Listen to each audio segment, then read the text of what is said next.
Day Toys alive. B to the J is chilling here. We've got Angry Beast in the waiting room in a moment. B, why don't you let us know who's hanging out with us here tonight, real quick? Man, everybody's pouring in. What's up, everybody? DNS, Death and Strawberries, back from the fires. Welcome home, my friend. Von Fake Name is in the house, roaming around up in Canada somewhere. Abe, what's going on? Fletcher's in the house. Oh, PK Mates, Photography 101. Love it, man. Suki, what's up? Zemko. The Carolina Cool Cat that PK Mates ended up snagging, and also Stormico Station. You guys got some freaking wicked ass grabs there. So sorry about that. And Von Fake Name, man, between driving and getting that resin out, you're slaying, dude. Straight up. Triple C, Carolina Cool Cat. We're going to see another one of those bad boys tonight. Uncle Spank. Hello, sir. Daniel Antill. Mr. Ordinary. One of my faves. What is up, my dude? Worst villain ever in the house. I'll be hanging out with him tomorrow on Bootleg Toy Market, Bootleg Toy Co., Jazz Wizzy Wiz, Stormico Doing the Toy Market? Doing the Toy Market again tomorrow? Tomorrow night. Oh, who's going to be on there, man? Who are you guys getting on there? Sorry. Worst villain ever, Elixir Toys, and the other Massive Mini Horse. Yeah. So, worst villain ever. If anybody hasn't yet, make sure to check out E2K, see if any of those drops from PowerCon have made it over there. Otherwise, I'm sure they're going to have some goodies. And, dude, Elixir Toys, that new vinyl. Dude, okay, that's one of those toys that as a grown man, you want to walk like a toddler with, just holding it by buttons. Bro, I'm not saying that thing's going to be available tomorrow night, but I'm not saying it's not going to be available tomorrow night. I really don't know. All I know is he's on the show. Bliss, Receptor, Lynn's the Rap Boy, Porpoise. What's happening? Yeah, man. Rec Shop Resin. You know, dude, I was cleaning out this pigsty just before we got on air, and I saw I came across a giveaway that actually a couple giveaways, I believe, that Rec Shop Resin sent. So we'll have to check those out probably next week sometime. You know, it's funny that you just brought up that you've got some giveaways from Rec Shop Resin, because I was just sitting here thinking to myself, hey, everybody, we were hounding Rec Shop Resin to take a quick little moment away from their high-proof toys casting for a second and to cast us up some dirty old Rec Shop Resin pieces. So go over to their freaking page if you haven't yet and check out some of their work, because they are on fire, and I think we've all been watching that Tentacle Man. And 8-Bit Mike just threw a whole bunch of stuff up in the store, man, so if anybody has seen some of that stuff, make sure to check that out. And I'm going to chime in real quick. Bob Jock, sorry, those claws look great. Turn on the live chat if anybody is still on that top chat, just so that way you can kind of see all the homies as they're coming in, because that's part of the fun. You guys right there. Fletch, what up, homie? I didn't know about the 8-Bit Mike store drop. Trees, what's up? Yeah, he's popped a couple of stuff in his store, and he has even put in his stories a couple times to hit him up if you see something that you really like. 8-Bit Mike's a fucking gem, dude. You got that right. Man, big show tonight. There's so much going on. We're going to get familiar with scraps if anybody's been living on the dark side of the moon for the last 5 years. The rate? Dude. Yeah. I think it's only been like 3. Maybe I'm wrong. But dude, isn't Scraps a great fucking show, man? Oh my God, dude. It's one of the best. It is absolutely one of the best, dude. And you know what I love about it is that, so dude, I love like sitting down and kit bashing figures, right? Like between makers or just swapping them up and just kind of see what you can come up with. But the fact that, you know, every artist does that, everybody's got scraps, dude. Holy crap. I was over at Hert's house and dude, he showed me a barrel of scraps, and you're just digging through there like, look at all this gold, man. And it's just like little miscasts here and there, but you start messing around and putting stuff together and you're just like, oh shit, I might have something here. And dude, I've made multiple purchases from this show over the last 3 years, and looking forward to more next week. Amazing show. Bummer that it's ending, but also I guess good that it's ending, right? I mean, there is a little bit of beauty in things ending, right? So what I think is sick about this, in my opinion, personally. Okay, first off, anybody in the chat there's multiple devices that you can look it up. Please, I implore you to look into an art piece called Mal d'Artiste. Artist shit. It is hands down my favorite piece of art that exists in all the history and time. I love the commentary. I like what it is. I love that it's fucking people over right now that spent tons of money. I love it. I love it. I love it. Scraps, in my opinion, man, is like that show that is realistically kind of like Mal Bautista in a sense. It's kind of like somebody saying, you want something very personal to the artist. You'd like something that belongs to that artist that otherwise you may never get. Nobody ever gets to see. That's their scrappy dudes, buddy. That's that shit that like they for some reason didn't just throw it out. They knew it wasn't something you just toss, but at the same time they're like, I can't hand this out there, and this is an opportunity to make something really dope out of that, man. And sometimes we see pieces that have been retired. We get to see little parts of things that have been retired. I've even heard there's a couple people that don't make very often that are going to be on this show. So I'm just saying. I think you're right. I think I heard that too. But it's man, you know, I always like a figure when there's always something like part human, part droid, part animal, part something else. You know what I mean? And then this is just, I mean, it's an absolute breeding ground for that type of work. Part cod piece. Yeah, if you're into that kind of thing. Yeah, it's, I mean, like I said, man, it's a breeding ground for that kind of stuff. And those kind of pieces are just, they're always super sick. So yeah, looking forward to it. Looking forward to talking to Angry Beast.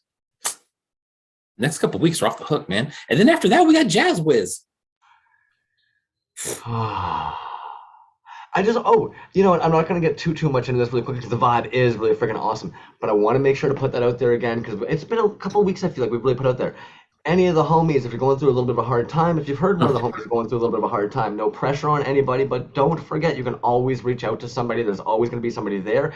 And you can't feel guilty about it, in my opinion, because we can't, as a society, keep on saying that people need to reach out if they're hurting and then turn them away when they're hurting. So, that being said, if you don't have the energy to be able to maybe do that for somebody when they reach out, or you don't have the energy to maybe be able to be the person who reaches out to check in on somebody, reach out to a homie that you know has a bunch of full cup juju right now and get them to check in on a homie, man. I think that's really important. Absolutely, 100% agreed, man. And you know, a lot of that going around right now. Holidays coming up. Some people love it, some people hate it. So, you know, just to reiterate what you said, reach out if needed. If you need it. And I will say this, man, you know, a lot of the times a very nice conversation can be sprung up with something as simple as sharing a toy that you've purchased. Somebody that often does this with me, Uncle Spanks, will often ask me, hey man, I got a toy in the mail, you mind if I share it? And he gets to share that new toy he got with me, you know what I mean? That kind of stuff, in my opinion. It's very simple, easy ways that you can kind of enter into those conversations with somebody.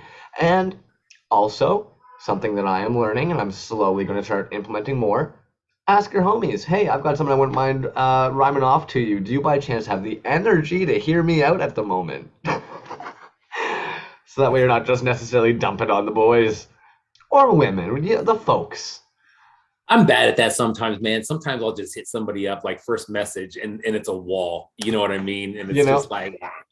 I have told makers before, that's okay, boo-hooing for the DMs, homie. I would rather see somebody feel safe enough and comfortable enough to slide into a DM if something's bugging them, even if it's just like, what?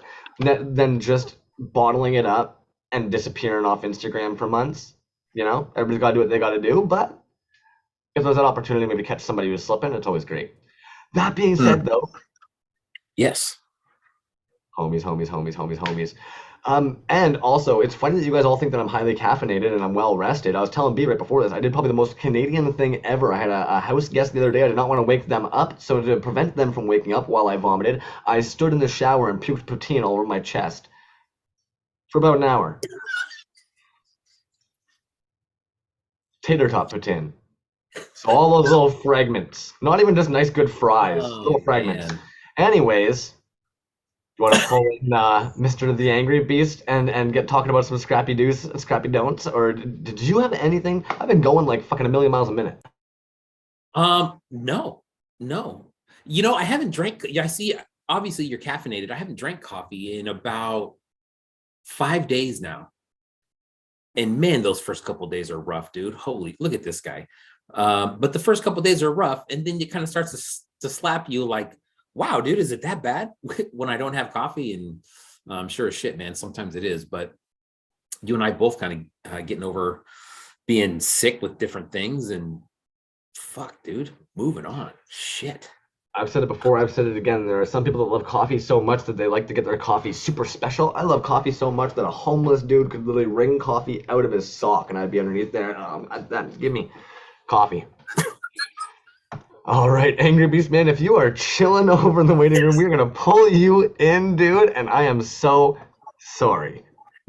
Oh, man, that is such a disgusting image, dude. I'll tell you what, man.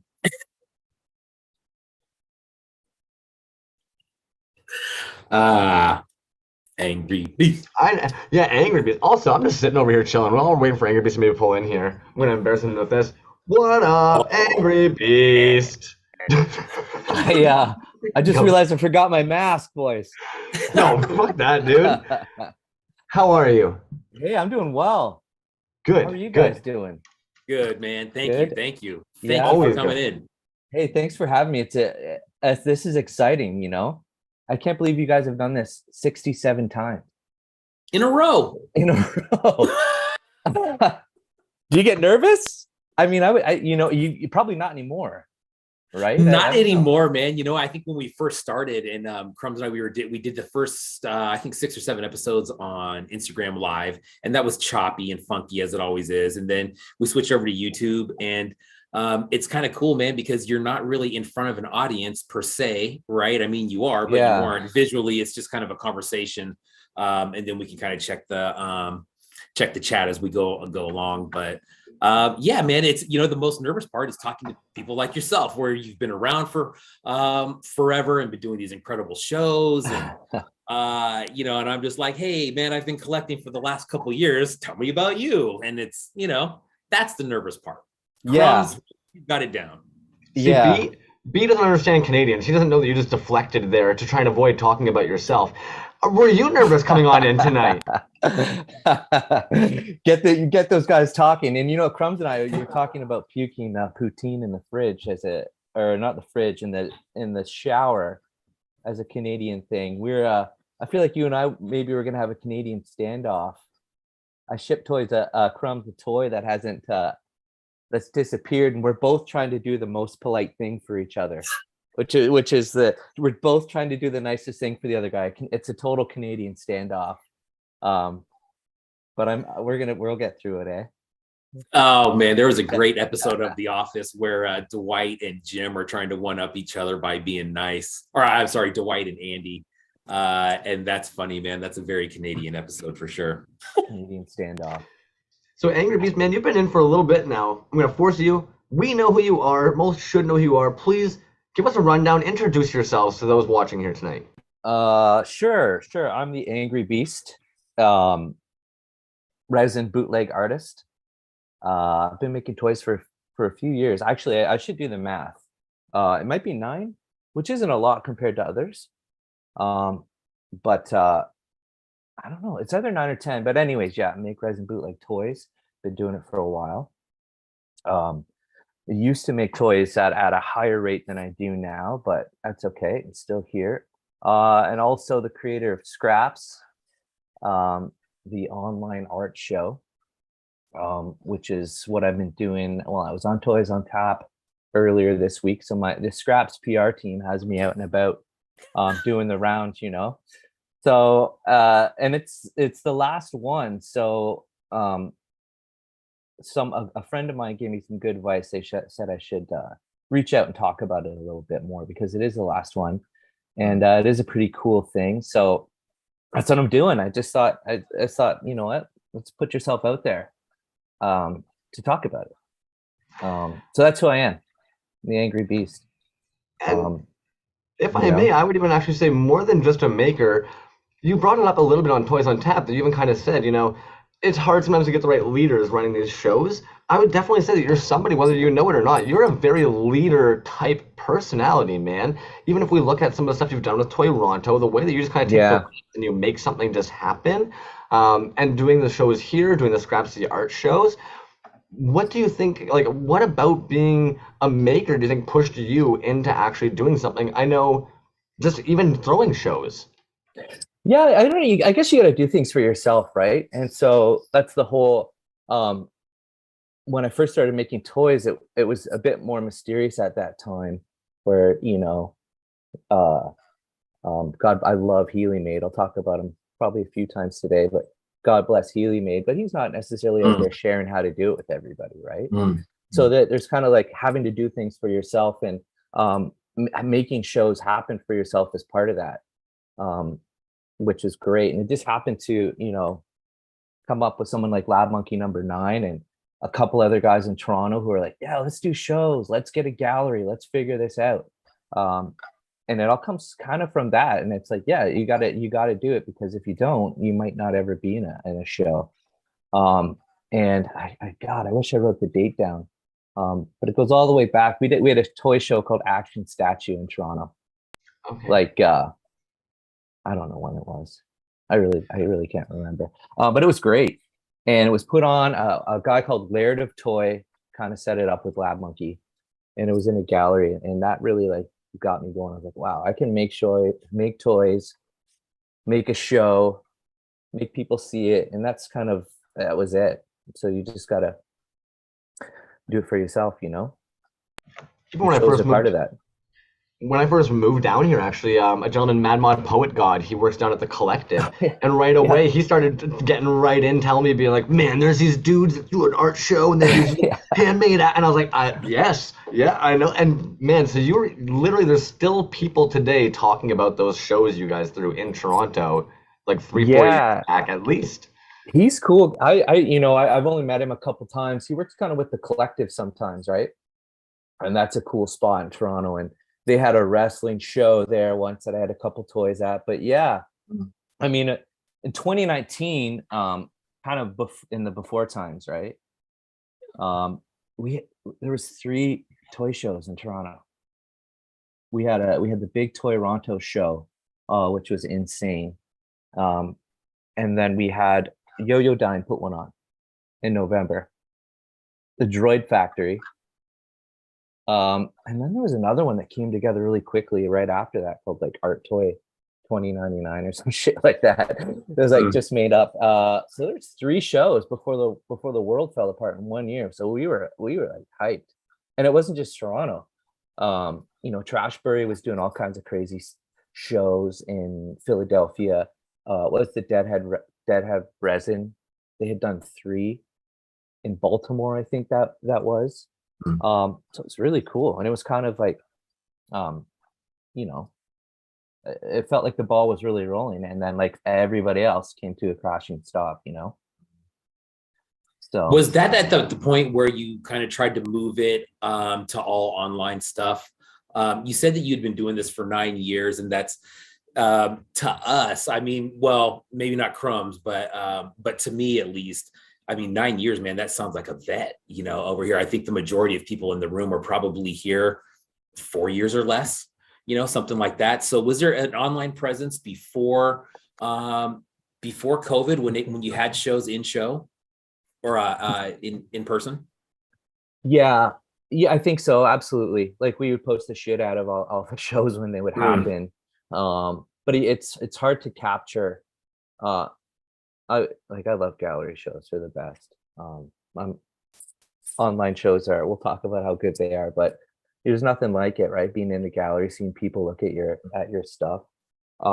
So I think they translated okay online. Clutter as an example. I love in action figures, but you know, the night of the show, I'm always desperate just to see pictures of anybody's stuff, right?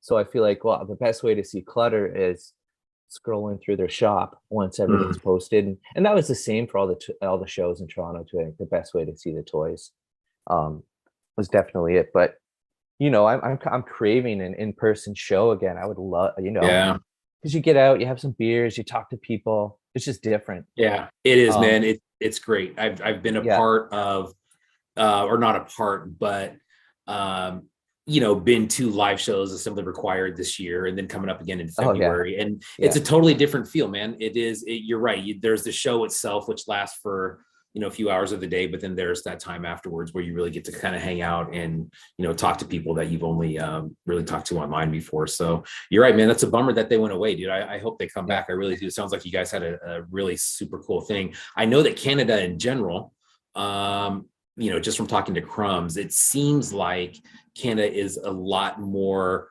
generous towards the arts as far as grants and kind of things are available. So I don't know, man. That's a bummer that went away, man. It seems like a huge opportunity that they're missing out on there. Well, yeah, and I mean, I'm not. I think a lot of galleries, it's it's back in Toronto. Maybe it's just us, the toy makers. It's just kind of has shifted a little bit. It's funny. I was talking to Lab Monkey today. Every single gallery that we put a show on in Toronto has closed down. So you don't want the toy makers rolling through wanting to put a show on in your gallery because it's a curse. It's going down not long after we've been there. So I don't know. Are you gonna be doing Fan Expo this year? You know what? I got a couple. I'm going on Friday, so I'm leaving at like 5 a.m. tomorrow. I do have a couple toys in the Silver Snail setup.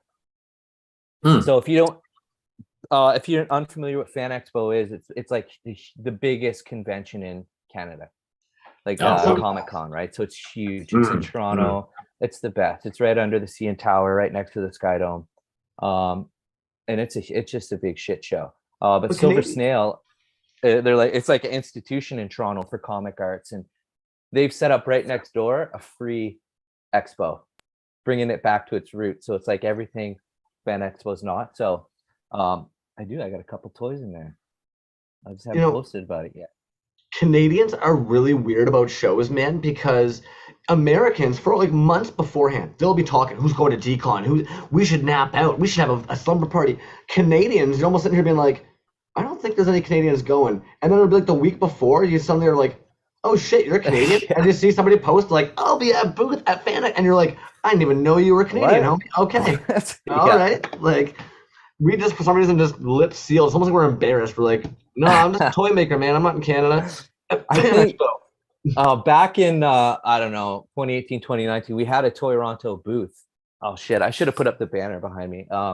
There was 8 of us crammed behind a 10-foot table. Just a mass of toys. It confused so many people as they walked by, right? And that's Fan Expo's fun, but a lot of people are there for, what they're fans of already. But well, that being said, screw Fan Expo, we got scraps. So yeah, fuck Fan Expo. If you don't, the better show, the better show. You've been kind of working on scraps this past week, even, man, getting that, or even month, the scraps archive page put together. Why don't you even kind of let us know a little bit of the work that goes on behind the scenes of getting this all put together, homie? Yeah, so scraps is I set it up the first 4. I had a formula, and I built a formula probably with the first 2. They were pretty small, where I would just have a DM I cut and paste. And I would ask for like 3 things, yes, and your email. Actually, so 2 things, yes, and your email. And then it was just very cut and paste. If individuals needed to talk to me, and that's the way it would get set up. And I think the first scraps, it was April 22nd, 2020. I think I only gave 2 weeks. 2 weeks notice. Because it was really weird then, right? That was everything was shutting down like crazy. People were scared. People were washing their groceries and shit like that, right? So so that's it. And then I kind of like, if that post you guys did with the posters, I really appreciated that. Like every poster is a formula, so I don't have to think about it. It's just different color formula, and all my communication is formula. Just I had a list of 7 or 8 rules, so just a straight formula. But Scraps 5, with it being open, it's just kind of all out the window. I put on the link for people to sign up. Like for previous scraps, and I've mentioned this a few times. Like I didn't want to have many people in for myself, my own sort of mental health. Like, oh my God, like can I manage this? Can I talk to that many people? Like my Instagram is a quiet place, and it's been busy lately, and it's bugging me out a little bit. So most of the time I was like, you know what, for the first couple, I only want 10. I think I can manage that. I only want 20, and then it would creep and creep and creep. And then this one, it being the last one, I just busted it wide open. So there's like 72 people in there right now, which is like 50 more people than I'm comfortable with. So cue nervous laughter, right? So it's crazy. So I basically, and I saw it on your link tree. I really appreciate that, guys, that the form, but the form has been really nice because it gives me all the information. I got to email people, but I've got the artist poster ready to go, and I'm a bit nervous. Because that's a lot of people, man. That's a lot of people to try to corral under one spot. Yeah. And when you got 20 people and it's me talking, like I haven't personally talked to a lot, like half the people in the show probably. Wow. But that's just because they've signed up, their information's there. And I can't mentally manage talking to 70 different people in DMs. I just can't. There's like a bunch of social stuff to do with that, right? So it's like so I just haven't. I think Terrible Toy Work signed up the other day, which is like awesome. Insane. Insane. Sure. Have I talked to them? No, not yet. So if you're out there, guys, thanks. And I'll take this moment. I'll say, everybody, if anyone's out there that has signed up and you haven't like messaged or anything, I really appreciate it. Like it's incredible. Like I've sent out a couple emails, but then you're like, is it going to junk? Is everyone seeing that? Yeah. Do you think do you think that just kind of the base of the show, where instead of having one kind of one kind of idea that you're kind of going towards, it's scraps, and so it's whatever you want, use your own scraps that you have. Do you think it's easier when you have kind of a more wide open format like that, instead of having people ask you like, hey man, do you think this is okay, or do you think this would really jive with what we're going for here? Scraps is just kind of a large, just like, do it, use your scraps and make something. Yeah, I do think in one sense it is easier. There's I don't know, there's like 8 rules, which seems like a lot, but they're pretty basic. Use scraps to make something weird. Yeah. And the whole idea of that came from lockdown, being afraid to go out and buy resin, being worried about leaving the house and sitting there going like, what are we going to do? What are we going to make? How am I going to do this? And that's where it's kind of from. And it's kind of built a little. I think that it was the second or third one in the toy maker community. There was people messaging each other saying a type of resin was going to run out. Smooth on 326 and 3 whatever was going to run out. And there's people posting about it and saying, you got to go buy it. So that one really helped me in my messaging for either the second or third one, because I was like, hey guys, there's a resin shortage here. You got to use your scraps. But I do think it opens up for people a lot. And, it's a chance to try something weird. There's no like pressure. There's no pressure. Is this, does this fit the theme? There is no themes as long as you're using your junk, right? Right. So, and I mean, we'll see. Some people take forever on their toy, which is awesome. And some people take a couple minutes. Like I just put one together the other day that was just like, oh, okay, that one's done, So move on. So yeah, so I'm, and I'm a little bit like, I don't know, some of the people told me they made 10 toys, which is crazy, which is great. Others will make a one, run of scraps. Yeah, so I'm just like, it's gonna be crazy. So I do think it opens it up for some people. Some people though, they have to cheat. Every year there's been cheaters. You get someone. Don't worry, guys. I won't call anyone out. But every and I appreciate it. Someone will message me, "Hey, this isn't in the rules, but can I do this?" Or can I just make this one little piece? I always say yes. Cheating is an unofficial tradition, scraps tradition. Personally, I've never cheated, but there's some guys out there that have, and I love them for it. And they've always asked for permission to cheat. Yes, absolutely.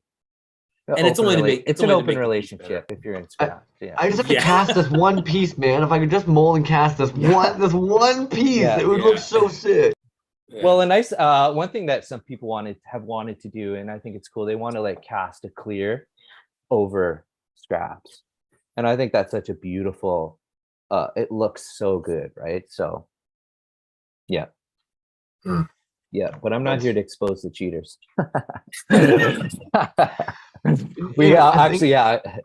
Sorry. No, go ahead. I was gonna say I also wanted to make it very clear that there is no end date on signing up for this thing this year. So some people put a cap on it, which I totally get. Like I think the G.I. Joe show, I think that was open. I can't remember, but they said you got a week to sign up. After that, we're shutting down. We're going to focus on the show. Scraps is wide open. So if you're sitting at home by the phone, pick it up and call in and get your registration in, folks. There's still time. Yeah, I actually just pinned it in the chat as well. So anybody who's in the chat right there, they should be able to click it right at the top. It'll be there for the live tonight. Well, I had a couple sign up today, and that's another thing. I'm gonna have to update this artist poster as we go along, right? So the one I put out tonight, I think already has 1 or 2 names not on it, which is a bit stressful, but that doesn't even matter.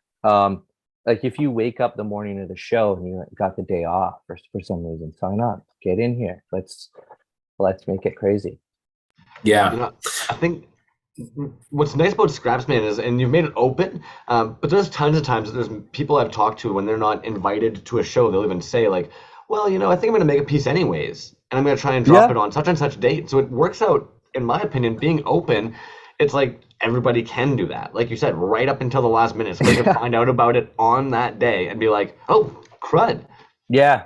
Put a piece together. It's going to be nuts, dude. I was even telling B, like, you're saying you don't know how you're going to be able to organize it. 72, I thought it was like, I knew it was over 60 global artists. Man, you guys are going to have to all, like, send us a DM if you're in it. Holy cow, man.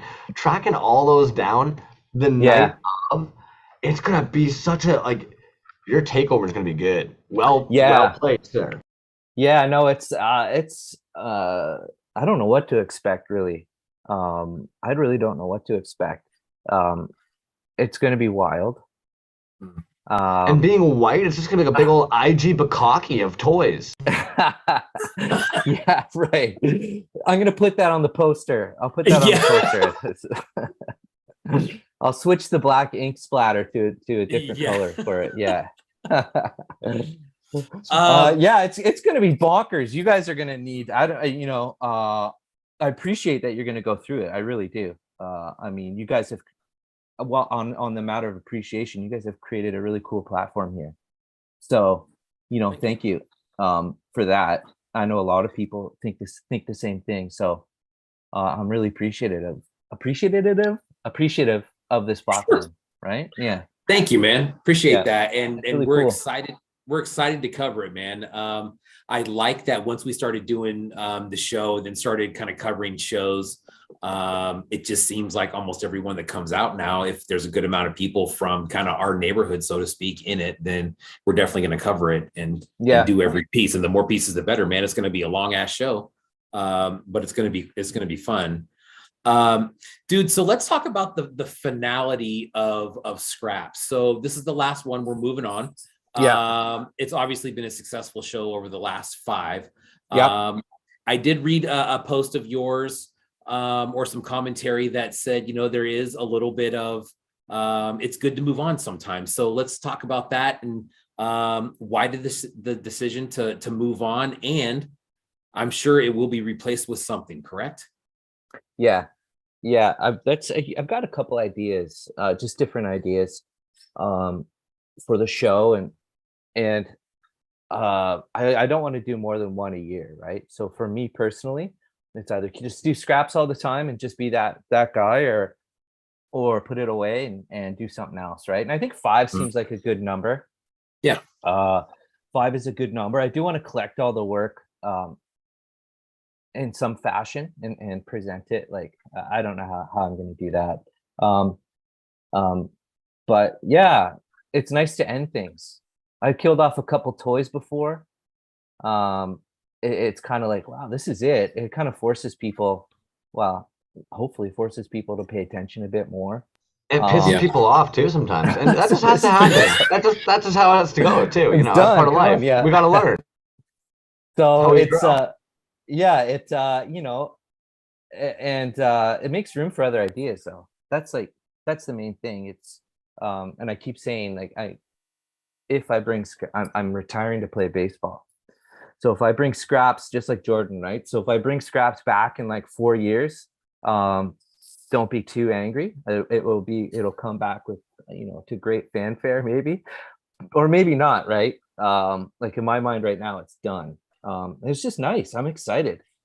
If it wasn't the last one, I probably wouldn't have stepped out of my comfort zone to come on and chat. If it wasn't the last one, I probably would have just kept the numbers smaller for my own mental health, just to, like, in terms of management. But it feels like we're taking scraps out in a ball of flames, and do you mind going big.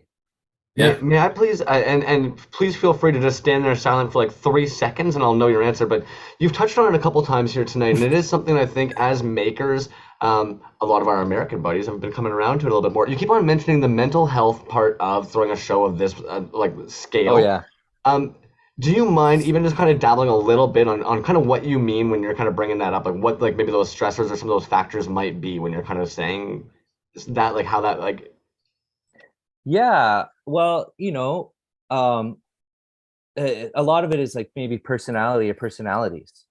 You like someone's art, but maybe I'm not comfortable talking to you, you know, or so you're putting yourself out there essentially to strangers, in a way that maybe you don't feel comfortable with. And for me, the whole thing about art, and art toys is, you know, if it's impacting my life negatively, I'm not doing it. I'm here for myself first, really.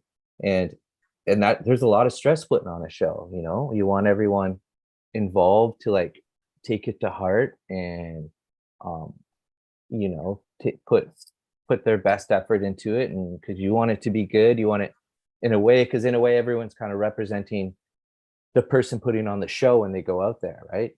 So it's, I don't know, it's just a lot. And I'm not that great at communicating online to begin with frequently.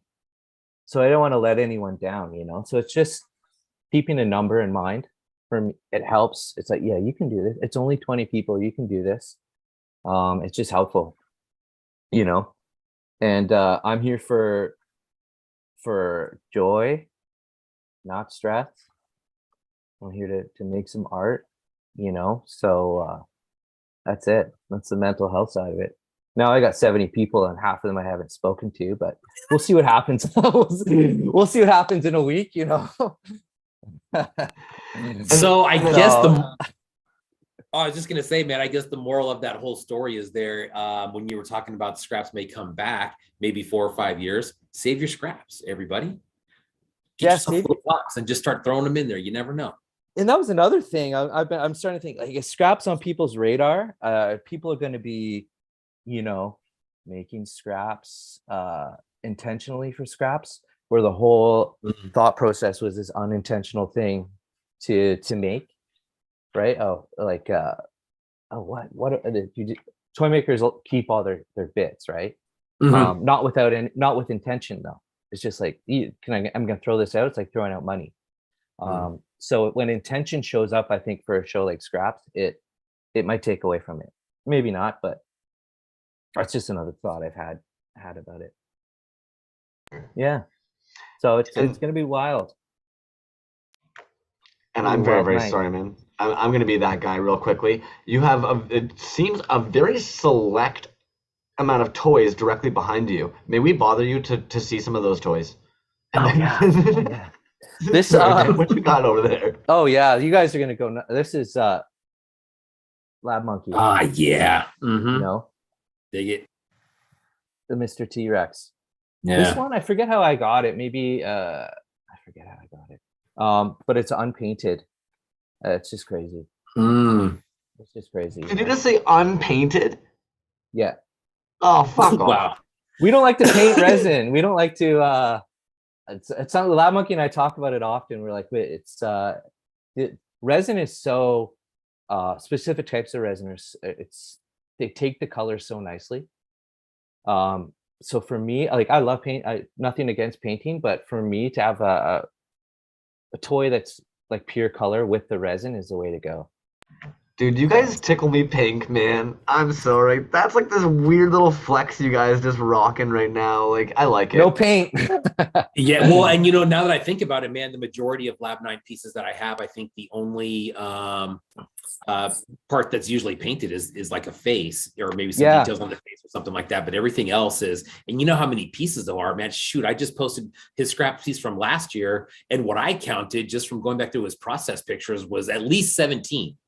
And I think that was before the little spikes and stuff. And there's no paint on any one of those. They're all cast in a different color. Yeah. Crazy good, man. Crazy good. It's crazy. It's fun. I mean, for me, it's like that's the medium. That's what resin is for me. It's a lot of things to different people, right? And there's some really nice painters out there. But for me, it's like resin's the medium, and you can't do some of this stuff that you can do with resin that you like that with vinyl, right? And or rubber. Resin takes color, the sparkles. I think sparkles in resin is, you can't get sparkles like that with anything else. Some vinyl can sparkle really nicely, but nothing sparkles like resin, in my opinion. Yeah. I put sparkle in every toy I make, I think. Just a little. I just hold the cup up.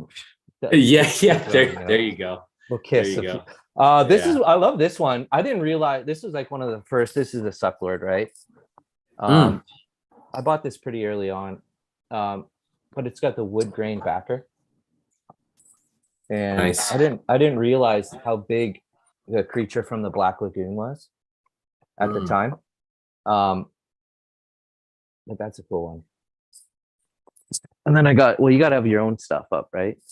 And I got this guy. This was one of the craziest molds I've ever made, was for this head, because that's a separate piece, right?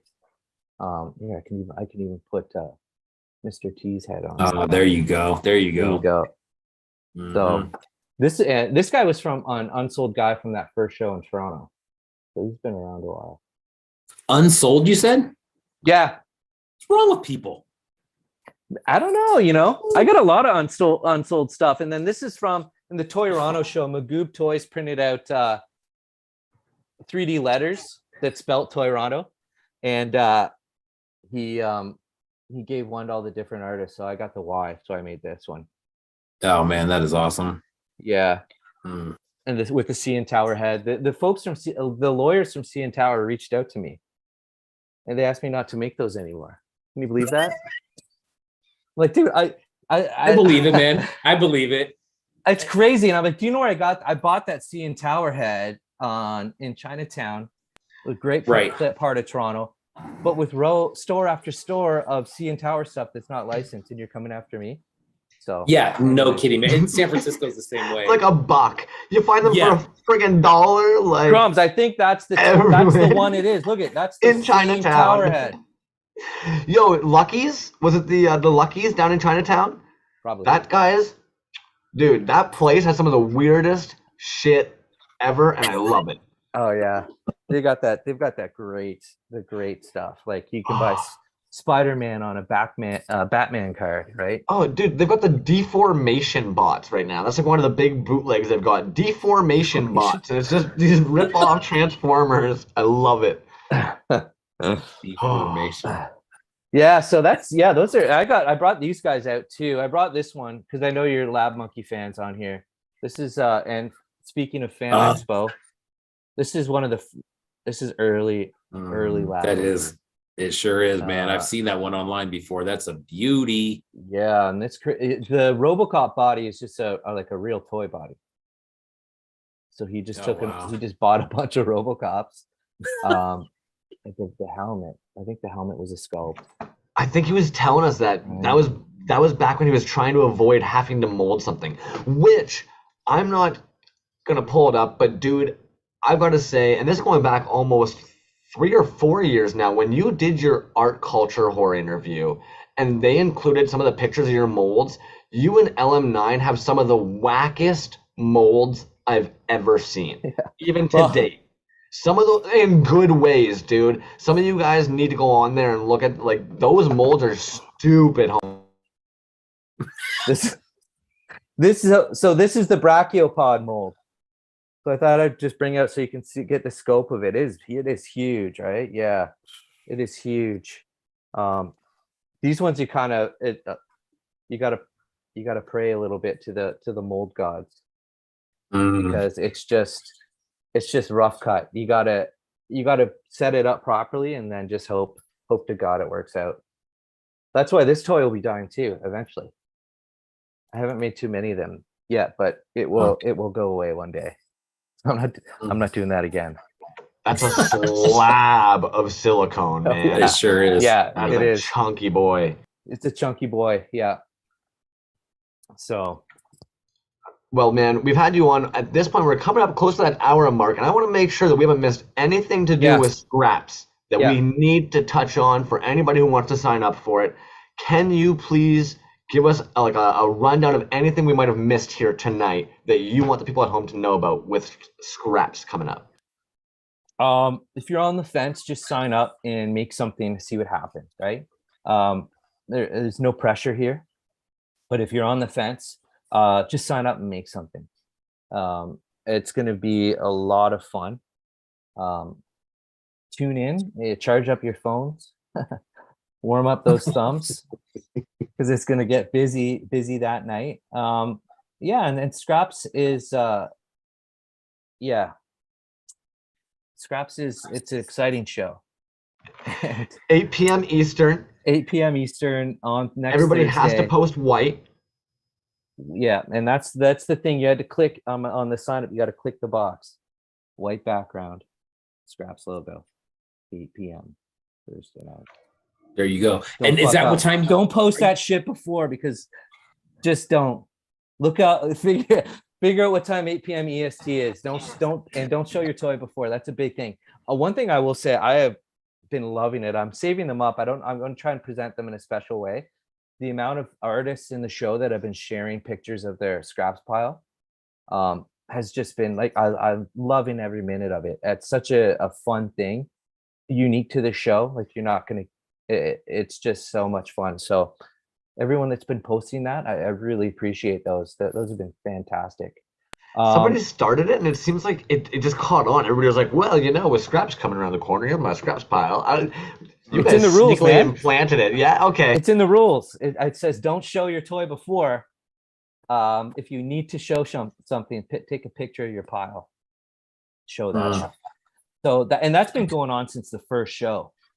I wish I did a better job of collecting all those scrap pile pictures. How dare you? That would make for, I might do a deep dive, but that's it. I mean, I talked about it on Toys on Tap about the online show. And I don't know if some people say Scraps was the first one. But I love what Instagram artists are doing with online shows. It's something special to the toy scene, I think. I love the creativity involved. Like the psychedelic show last week, you guys did such a great job. So crazy. So I think it's something really unique to this art form right now anyways. And anyone that joins an online show or puts one on, I just want to say thank you, because it's so entertaining. It's so much fun. It is, man. It is super fun. And what time are you? So you guys are going live at 8 p.m. Eastern, or are you gonna do that? Is it before? I don't know if we're doing anything. I have no idea yet. Usually Toxic Fumes and I usually haven't done it, but I'm warmed up this year, so maybe I will. But Toxic Fumes has done it in the past, where he'll just jump on and chat with anyone that wants to pop in. I don't know if he's doing that this year or not. I'll chat with him, but um, if that's the case, and we don't record that either. I kind of like it. It just is there. You Yeah. pop in and then it disappears, right? So it's Yeah. kind of interesting that way. Yeah. But yeah, if there is anything, it'll be just an informal hop on a little bit after the show. But I don't think anyone will be talking about it at 9 p.m. other than y'all, you know. And I gotta say, that's a great Healy made shirt there. That's Oh, thanks, man. Yeah, he was actually, he signed up to be in the first scraps. Oh, no way. I was like, because he's you know, he's legendary. I love Oh, Healy, dude. man. I mean, I can't. Yeah. Can you imagine getting a scraps piece from him, dude? That would man. be. I was gonna try to wild. buy it. Yeah, and so he because there was like 9 people in that show. I worked up the courage to send the guy a DM, you know. Mhm. He said, yeah, I'm in. It sounds interesting. He also sitting at home, but then it was a week later, New York City just got scary. And he sent me a message. He said, I hope he doesn't mind me telling this. He just said, I'm not going to the studio right now. Yeah. I can't do it. And I said, yep. So Yeah. No, I get it, man. yeah. So that was my shot, I think. I think I might have asked another time, but that would have been it. But man, that would have been cool to see. Yeah, that would have been crazy. But yeah, great dude, man. I mean, when we had him on last year, gosh, dude, what crumbs, we talked for like 3 hours, something like that. And then just hearing all of his history, man, I can't even imagine. So 5 years ago, having a scraps, God, that would have been wild. That would have been nuts. Yeah, I'm sure it was a good show, anyways. It was good. It was great. I was like rocked that first time it happened. I mean, it was 9 of us, so it didn't feel like much. Well, it was a bit of a takeover. I don't know. But that show rocked me. Like everyone made these figures, and I said to myself, "Wow, this is cool. This might work." Like Barbarian Rage, he sent me the pictures early back then. I was like, "Holy shit, this might actually be pretty cool." And then that first show, Lab Monkey and Trashberry, and we had Magoob and Toxic Fumes, myself, and Broke One. Oh wow, Broke One. Broke One. He signed up for this one too. So nice. You know, nice. Talk about someone who's been at it for a while. Yeah, no kidding. He's been at it for a while. I have no idea. He's like, that's what I've heard. Idea. Yeah. I would even almost say, man, like oddly enough, not like it was like devised this way, but by having it start off so small, one, I think it made people kind of look and go, well, hell, how the heck do I get a part of that, right? Like it made interest. By having 9, it kind of was a takeover, because even having that 9, people were kind of curious then how they get involved. And I think it's definitely a testament to that. When you look at how many people buy Scraps 5, it going to 72, I think that's a huge testament to the amount of people that have been watching this grow over years going, oh, I'd love to put this Scraps piece together, right? Yeah, and there were people that made, like you were saying earlier, made Scraps toys after and kind of posted about them and stuff like that. And I mean, it's just cool to see. It's just cool to see. I do like a curated show, though. I really do, for lots of different reasons. But you know, I think if an open one like this comes around every once in a while, that's fantastic, right? Because that's just you get your voice heard. You know, it's great. I think we're gonna see some really, really, really interesting pieces, man. Yeah. I'll teaser for mine has something to do with I just put it together with the white background and Scraps logo. That's a little teaser for my figure that's coming together. Just because I've said that so much over the 5 shows. But that's the key to it. That's the key to it. That's how like it looks like a show, you know? And I think a lot of the other online shows, they picked up on that. You got to have a logo at least. Like Lab Monkey for his Apocalypto, the first one, he was like, try to keep your background as orangish as possible with the logo. And I thought that was really cool because you still lots of different backgrounds, but a color palette. And then the second one was for the Apocalypto 2, I think was just more open, like a, you know, post-apocalyptic background type thing, right? So it's interesting, man. I'm excited to see where these online shows go. what happened. Dude, that's another killer one, man. That's another one of my favorite shows of the year. That one just gets better and better, man. Those pieces are so sick out of there. Oh yeah. Especially like that's like a big thing to take from, a big genre to take from. So it's wide open, right? Yeah, absolutely, man. I agree with that. Yeah. I'm like being pigeonholed with scraps, dude. Absolutely. Yeah. Save your scraps. Get your garbage out. All You right, gotta make Angry something Beast. nice too. Yeah. Yeah, it has to be nice. That's one of the main rules. It has to be nice enough that B would want to buy it. If it's not, then I'm sorry, guys. You failed. I'll buy it anyways. Hey, I'll say, and also, yeah, you posted some nice pictures recently, B, of the scraps figures. Oh, the thanks, Crimson man. Guard, the Crimson Guard, Mr. T thing. Yeah. Oh my God, he's in it too. Yeah, Thankfully, man. he's in it this year. Dude, Kevin's a great dude, man, and he makes wild work, dude. And you know, the first time that I talked to that guy, I kind of reached out and was like, "Hey, what do you got for sale?" And he sent me stuff. They said, "Oh, this stuff's been in my shop forever. No one's bought it." And I'm looking at it like, you got to be kidding me. People aren't buying this stuff. And then his scraps pieces, man, he made two that one year, and I ended up snagging both of those, man. Those are really, really sick pieces. I know. Yeah. Well, I bet you a lot of people are looking forward to that. You're doing a tour coming up, like yes, when sir. I leave here, right? I bet you a lot of Yes, people are sir. waiting for that. Yeah. Yeah, right on. Yeah. We're Thanks for having me, guys. Yeah. No, thank you. So, dude, honestly, thank you for coming in. Thank you for all the time, effort that you put into doing these shows and coordinating this, because as you mentioned earlier, it is absolutely entertainment for those of us who love nerding out on this kind of stuff, man. Yeah. It's like the Super Bowl when all that shit goes live for me. It's really that same like. So, It is. It's like it's a night. It's a night, you know. I mean, you guys have done 67 nights in a row, but it's another night. Oh man. Yeah. You doing anything special for 69 or what? We are, man. Actually, Jazz Wizard. We've had Jazz Wizard booked literally for weeks. Wow. I said, if anybody gets that episode, it's him. Hit him up. He said, yes, absolutely. So he's been on the calendar for weeks. And, you know, here we go, 2 weeks, and here we are. Wow. That's a big one. And one more time, I'll do one more. Is it camera 1, camera 2? If you're sitting at home, pick up the phone, register for scraps. August 31st, Thursday. You still got a week left. So sign up. Just do it. We're at 72 right now. So we'll see if we can get more. Wow. That's awesome, man. That's going to be fun. That's going to be a fun night. Yeah. It's super impressive, man. Yeah. Angry Beast, thank you so much for coming in, dude. It's been an absolute treat, man. Thank Try and you, have a guys. great rest of your evening. Peace. Thanks, man.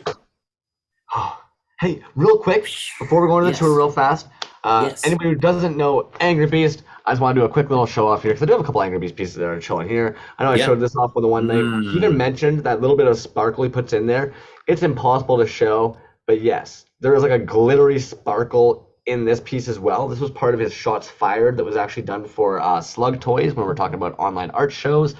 And of course, this little He the North figure. Any of you homies who for some reason seem to think that I am your East Coast homie, in Canada, we refer to us here in Ontario as Northern homies. And CN Tower is actually a landmark here. This is the He the North. Go check out Angry Beast if you get a chance. And of course, last piece I'm going to show off here. I don't think I've even told him I've got this. He has this sick shit too, man. Angry Beast, like when I'm talking about mixed media artists, it's because like, who has little stickers they put at the bottom of their pieces? Who sews up little outfits for their guys? You know what I mean? Yeah. Jokes. Anyways, that's enough about my shit that I've got sitting over here. How you doing, homie? Good, man. I'm excited about Scraps, dude, for sure. Dude, what a history of that show. And you know what I'm really looking forward to see what the next show that he comes up with, what that's going to be about, because I'm sure it's going to be dope. It seems like whatever Angry Beast, Lab 9, Toxic Fumes, like whatever they touch just turns to gold, right? Like it's indie toy gold. What a trio. Yeah, no kidding, dude. You talk about and that is kind of what I was getting at when I was talking about, man, it is such a bummer that there are not a lot of live shows out there anymore. I mean, can you imagine, dude, like the shows they were talking about, going there and just seeing a table full of Toyronto? I mean, Weird vulnerable crumbs moment here for a second. This might be one of the greatest memories that will live with me forever. One Trick Pony is somebody that I definitely admire very, very much. I think he's a fantastic artist. If those of you who don't know, though, there's an artist named Hanno Doom, and Hanno Doom is probably one of the most skilled casters I've ever seen personally.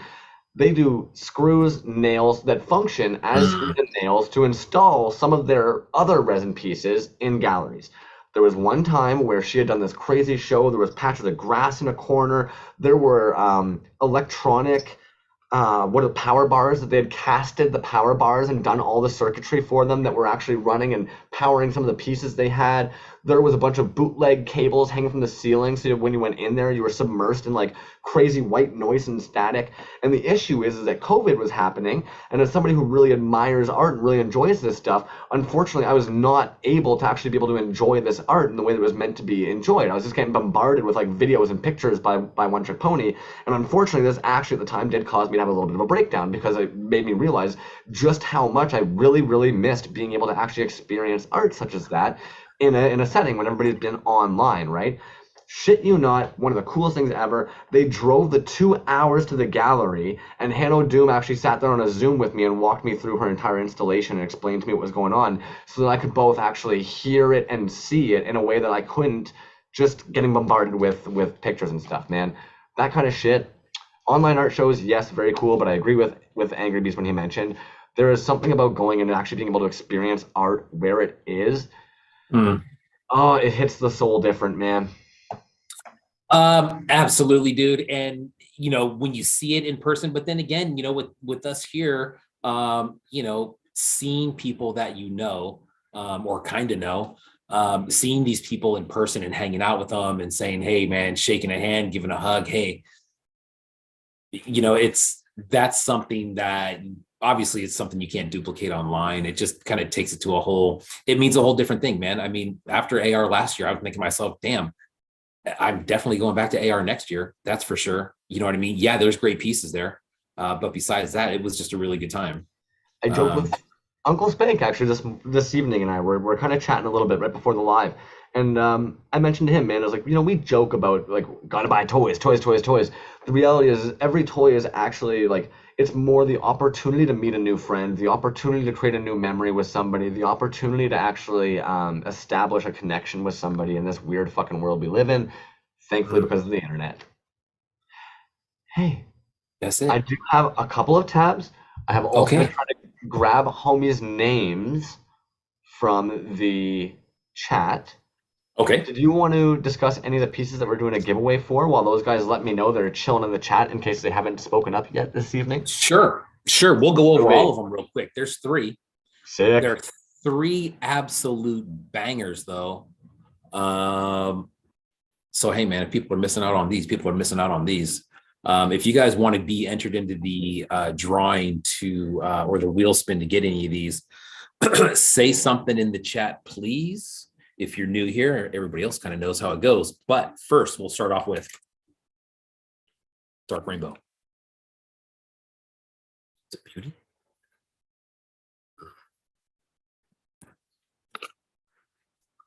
Did the card art on that as well. This is a 5-point magnetic articulation. It's got some stickers in the back there too. But really, really super clean piece, man. He did a drop of these a while back. He did some pink ones and some green ones. I think we've given away a green one on here before. So Dark Rainbow, that is up for grabs tonight. Zimitco. There's one from Zimitco that is up for grabs tonight. What were these ones called, man? Do you remember?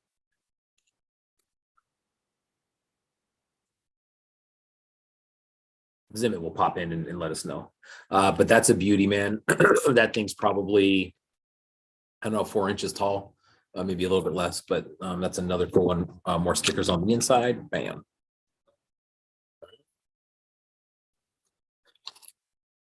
Terrible Toy Works, what is up, my man? Gray Skull Toys, what's going on?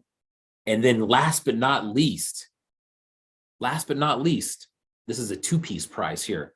The first is a Green Goblin in this pink and purple. That's from Resin Blood. Super, super sick piece. And bam.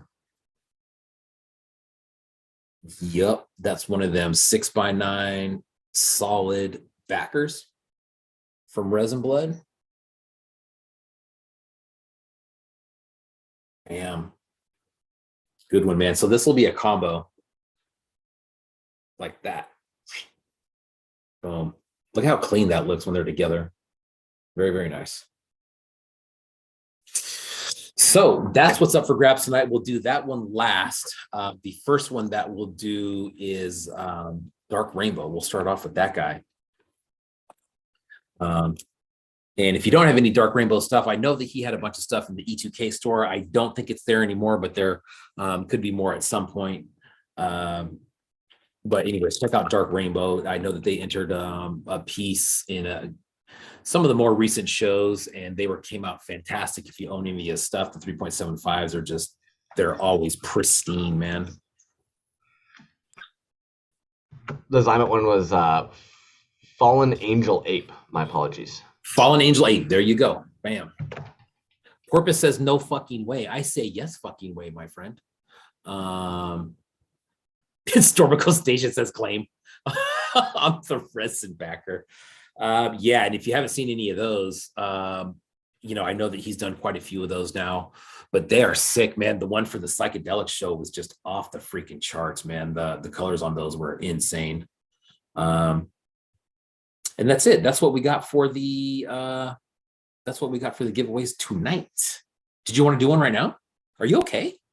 Yeah, let's do one right now. Looks like your eyes were glitching out there for a minute. I was trying to catch everybody. I'm tired. I saw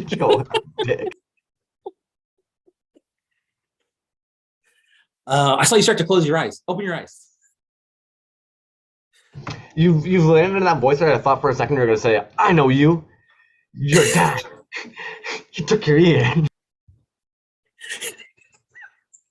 took your ear. You put it to a stove and almost burnt it off. It's crazier than a shithouse rat. Oh boy.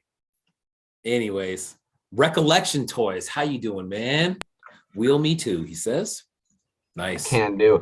I will make sure to share the wheel here in a second because I do feel like there's a lot of you who I didn't catch. It's always so tough to try and catch all of you. Boom. Gonna move this up here for a second. Boom. Boom. Dude, I wish I had like 5 monitors. If I could have like 5 monitors, do you know how much easier this would all be? Yeah. Shortcuts. Yeah, absolutely. Alrighty. So I am share screening the wheel? Yes, I am. Awesome. So far, I've got Drea's 8-Bit Mike, Pocket Salsa, Ocular Rhombus, Stormical Station, Slightly Adrift, Porpoise, Death and Strawberries, Suki, Uncle Spank, Carolina Cool Cat, Toys on Tap, Jazz Wizard, Von Fake Name, Rambo Kiss, Worst Villain Ever, Yakumbug, Street Fight, SPDX. I think I've had you twice. Nope. Okay, cool. Ocular Rhombus. I have you on there twice. Zymet Co., Skilled One, Bootleg Toy Co., Colin Has Been, Angry Beast, Nim Studios, Recycle Galaxy, Grayskull Toys, Rec Shop Resin, Terrible Toy Works, PK Mates, Fletcher Sandvik, Dylan Clement, Kelly Wergu, Recollection Toys. Now, I know I must have missed some people, and honestly, Mecha Ducky, I didn't go too hard on the tabs here this evening because B is going to be hitting us with his room, and I figured there's going to be tons of pieces in there that we're going to probably pull up a tab and make sure to take a quick look at those artists while we were going. So I didn't want to bombard us with too many tabs. When I do that, I end up feeling like we're in a university lecture hall, right? This is Van Gogh. It was done, and you're like, yeah, okay. Remember year, like name. Like, okay, cool. Thanks, guy. Don't miss those days. Want a Scott dead baby. Ocular Rhombus, oh, I doubled you. No, Ocular Rhombus, I doubled you up, homie. You wish I missed you, baby. Baba Jock, yes, I'm so sorry, man. I knew you were here because I mentioned your awesome claws you made. I should have. He says, I'm still here. Sorry, homie. Probably had to take the gloves off and everything. Like, oh, crap. Like, thanks, Crumbs. Like, I was there. I messaged it earlier. Let me just do my stuff. Stomico Station, I'm not a cat. Oh, man. I hope you're in the swimming pool this evening getting your laps in. Nim Studios, what is up? Western Goods, I will add you in. Don't you worry. Don't forget me, stoners. Absolutely, homie. Sorry about that, my G. Oh man. Me and Western Goods, we may be hitting up the old A's game here in the next couple weeks. Nice, man. He That'll be lives good. yeah, he lives out in the South Bay area, and good friend from growing up, man. Always good to go catch the A's, get their ass kicked. It happens. Western Goods is a buddy of yours from growing up? Absolutely. Well, now I think it's been rigged. Yeah, he goes back as far as Hurt Toys. Not quite that far, but pretty close. Eighth grade, seventh grade, I think, for that guy. You kids really were the fuckers from that Stephen King movie there, Going to Look at a Dead Body, weren't you? I can picture you guys now. And you know what, dude? We still see each other all the time. That's what's cool about it, man. That is cool. That's good. Yeah. Folklore. Oh, did you get folklore on there? I just added folklore on there. Oh, folklore nice. is the last one I added. So if anybody's been missed, please try and chime in throughout the evening, and we will make sure to get you on that, because I do know that there's some sick giveaways on there, and I always feel like a dick when I spin it, and just as it's spinning, somebody's like, me. And meanwhile, typically too, the person who'll be like, hey, me, is somebody that at the very beginning of the show I said, oh, hey, so-and-so. So give it one more second here. What is this one the spin for, by the way? Which one are we doing first? This is for the Dark Rainbow. Nice, hell yeah. Yeah. All right, I'm spinning it, guys. You've had long enough. Do it. And the winner is... Damn, dude, that's what's up. You know, and this kind of mean, like, it's always tough because anywhere it falls, somebody could use a win. But you know what, man? I think Suki's gonna really enjoy that. Oh, pocket salsa, you SOB. Yeah, I'm gonna put you on that wheel. Sorry, dude. Suki, FKD Toys. If you're not following that account, give that one a freaking follow, will you? Suki's incredible artist, man. Graphic artist, magazine covers. I've seen a lot of his work, man, and it's all very, very cool. So congrats, man. This will be going out to you this weekend. She's got some mold and casts in the work at the moment as well. Nice. Yeah, man. Nice. I always feel stupid chiming it in there, but I'm pretty sure Suki did some stickers and or a logo design for Recollection Toys at one point. Nice. I feel, if I'm wrong, please call me out, guys. Tell me I'm a dirty, no good, lying SOB. No, you know what, dude? I was gonna say that, and then I closed my mouth because I wasn't quite sure. But I thought you're right, dude. He did do something for somebody. And speaking of that too, I talked to Shotgun Karaoke. He's gonna be on the show in a few weeks. But he was talking about all the work that Bliss Receptor had done for him as far as logos and stuff like that. Oh yeah. Yeah, very cool, dude. Very cool. Yeah, and actually, you know what, man? He sent me those logos in email so that we could use on the week that he's on. So I'll have to get those over to you. Give him.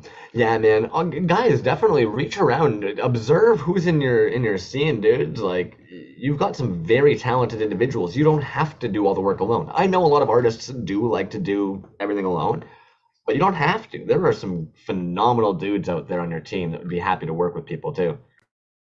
For sure. So what do you want to do, man? You want to get the tour started? I need about 2 minutes to move a couple things. Yeah. And I'm going to switch over to my phone. Yes. So while you're doing that, so while you're doing that, why don't I share a screen and I'll pull up some tabbies here and we'll kind of look at a couple. Like I said though, guys, it is bare minimum tabs tonight. I apologize, but it's because I knew we were going to be a little bit squished for time. Cadaver's Creatures. This is one of those ones that kind of blows me away, man, when you're looking at it. It has 134 followers and yet sick pieces. And they're coming from, I'm assuming, Bogota, Colombia. There we go. And actually, Daniel Anthill, they might even actually be in the chat here tonight. You guys might have heard us refer to them before as Daniel Anthill. So keep your eyes peeled on their page as well, because they're currently sitting at that 61 followers, new maker. So I'm excited to see where this is going.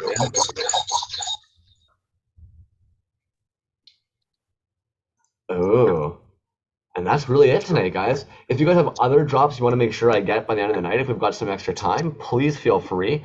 But otherwise, I think we're going to be rolling with that. B, I can see that you've got your other camera going there, and it seems to be going no problem. How you feeling? Good. I just need to turn something down here. That's weird. I can hear myself in my computer now. It sounds weird. Does it sound weird there? I can hear a little bit of a feedback coming back from YouTube. Otherwise, though, I have muted your webcam mic right now. Oh, perfect. But you are getting the feedback from the YouTube speakers. Gotcha.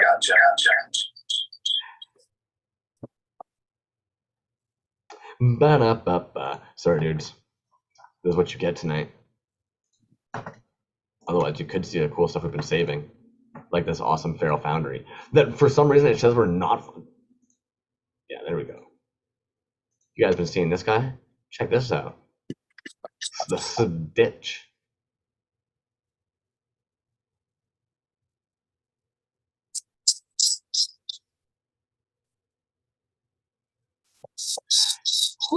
Oh, no mind. I was wondering myself, like, who just messages somebody just being like they've got a store, homie. Anyways, I'm thinking out loud now over here. I just need to shut the fuck up.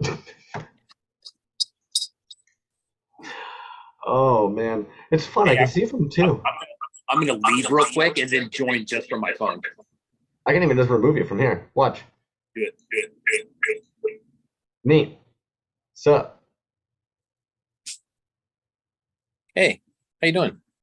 Good. Oh, even just sound even nicer now. What up? Oh, really? Okay.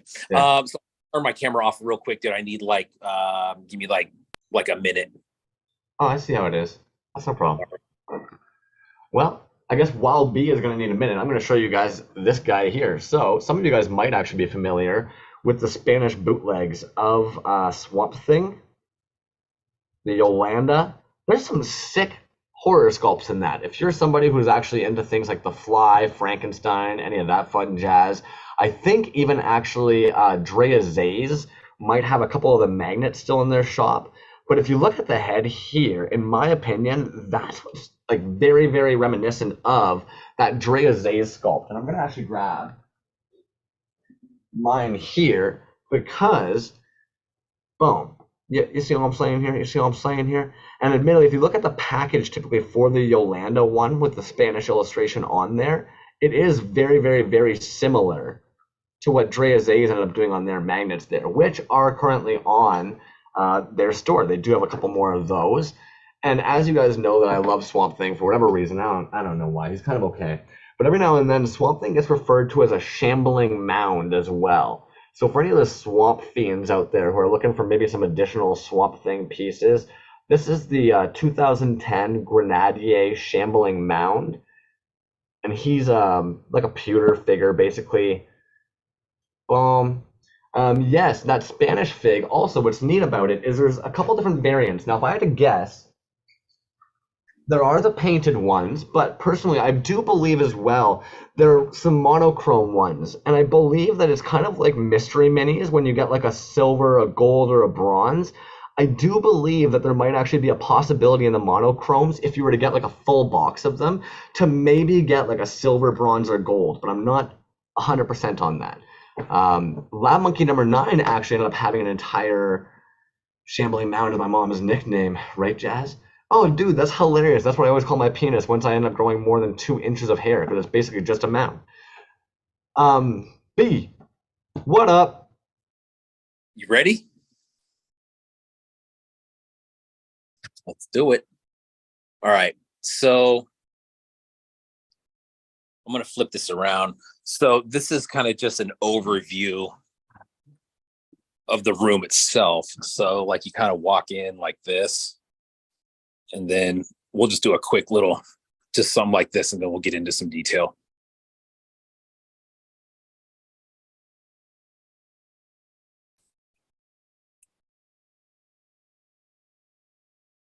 We'll go through all that stuff.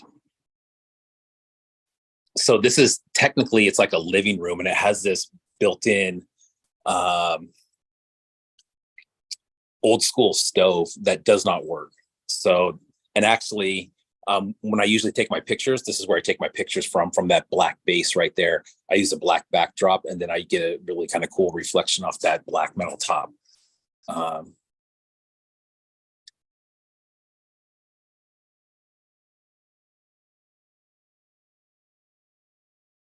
This is gonna be one of those things that people either get it or they don't. But who else wants to just lay on that floor and take a nap in there, like at least once a day? Well, and I bought this coffee table and a little table in here, or a little rug, and then I do have 2 other chairs that I put in here to kind of hang out on. But shoot, man, you want to dive right in or what? I cannot see the comments, by the way. So if people are asking me questions, Western Goods is actually saying, turn your cam the other way, B. Are you currently using your front-facing camera, or Yes. are you using? Yeah. And so you can see your screen, like your screen is facing you. Yes. Yeah, that should be your better camera, in my opinion. Yeah. Gibber. All right, here we go. So this little area over here. There's really not much going on over here besides this. Besides that one-trick pony piece, which is really cool, man. That's something that is definitely different. I think I just clued in what they're saying. They're saying to turn your phone into landscape mode. Thank you, Porpoise. The There we orientation. go. Good? Better? Everybody? All right. So this right here, this first case we're going to look at, this is all Healy stuff. I do have a couple other Healy cases on the wall, but this is all the stuff that doesn't necessarily go in one of those cases on the wall. So starting it off with Healy made, there's some SWWF. And then we'll just do a little scan. Wait, I'm so sorry, man. That WWF stuff. What the heck was that framed in box set of that? Did you make that, or did it sell like that? Old like that. That's from 2000. Ooh boy, I want to say 12 or 13, and I believe there was 9 of those produced, and that's one of them. Now you can take those out and switch them, but that's how it came, and that's how I'm leaving it. That mother piece, that is a Healy made Skinner collab right there. That's actually 1 foot by 2 foot. That card back, and it's very, very thick. It's got a really long story on the back. I think I've shown this on the show before, but that's a really cool one. Rare. Yeah, that backer is basically like if I just copy and pasted an average text and put them on something. Yeah, right. So this is that top shelf of the Healy.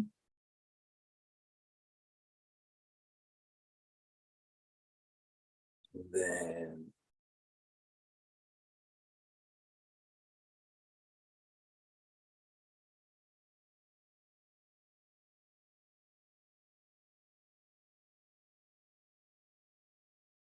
football season coming up. Bam. This one here in the back 2 rows are all vinyls from Healy made. You got the Shaman and the that one actually is painted in the middle there. That one's painted by Banana Spoons.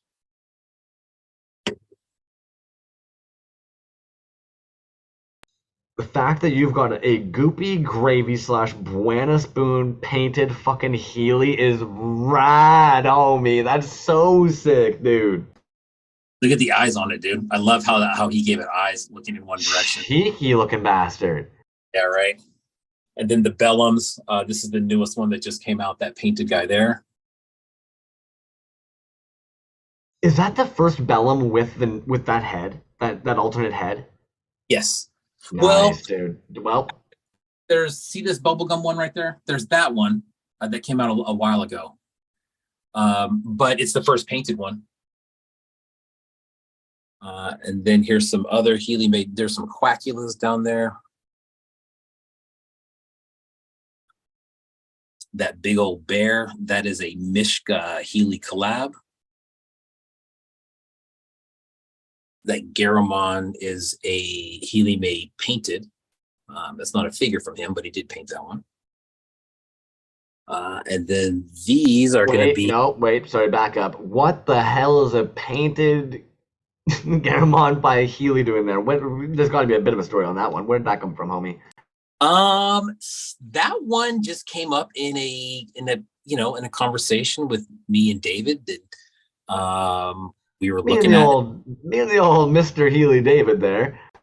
He's, I said, wow, it's awesome, man. And, sometimes you just gotta, grab your nuts and ask if it's for sale. And sure as shit, it was for sale. So that's why it's there. Zabkas, those are all Zabkas. Right there. And these were pretty cool because I bought like 15 at one time from a really, really good Healy collector. Super, super nice guy, Joaquin. But yeah, those were all individually packaged. They were all super, super fresh. Some of these cases on the wall. This is going to be 3.75s just from multiple people.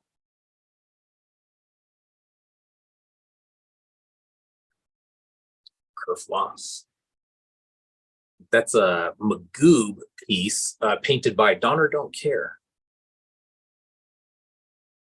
Speaking of that Don or Don't Care C3PO is fire as shit, dude. One of my favorites, man. The detail on that thing is insane. Don or Don't Care is underrated in my opinion. For anybody who doesn't follow Don or Don't Care, get on over there. That art is underrated. Totally. There's some Dookie. Nasty the Plastic.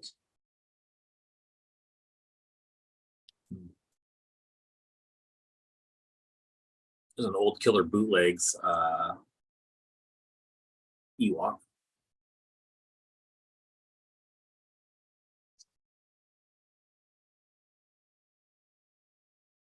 Sazmak in there.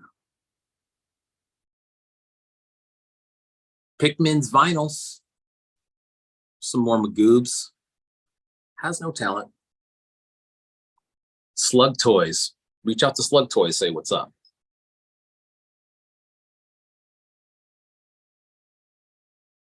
Some Plagued Earth.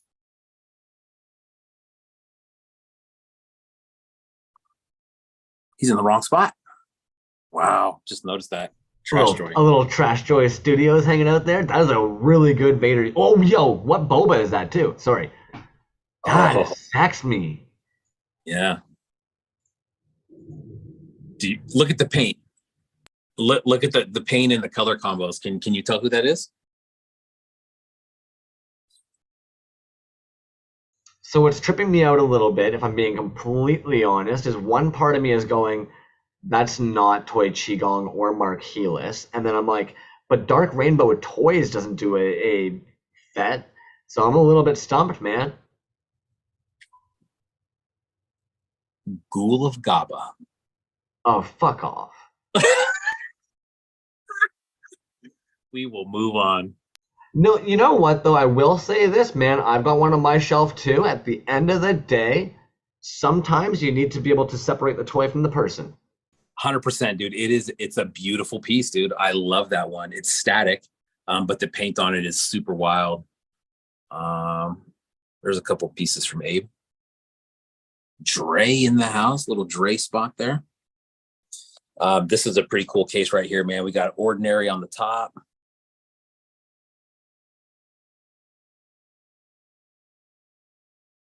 We got Vomiting Droids next.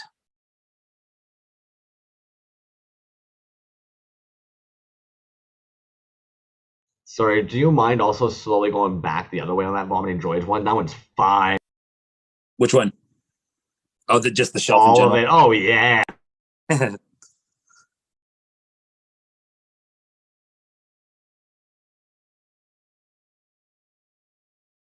That's that AR collab with Barrio Boba.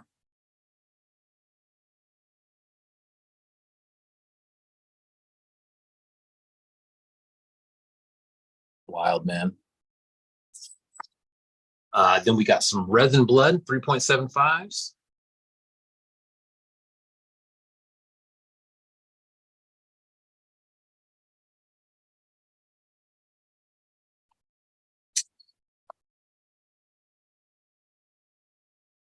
Astro Plastics, nice little gang right there.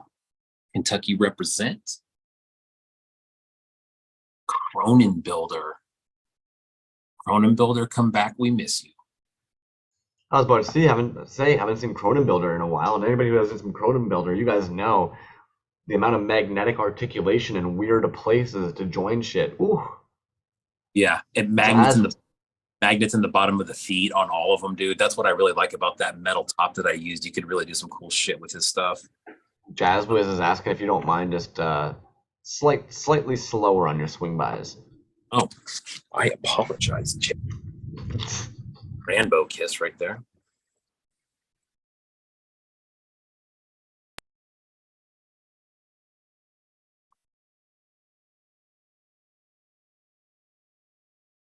Astro Plastics. And then to round out this case, we got some ocular rhombus. Some really cool pieces from him. Talk about kit bashing. Dude is a straight master.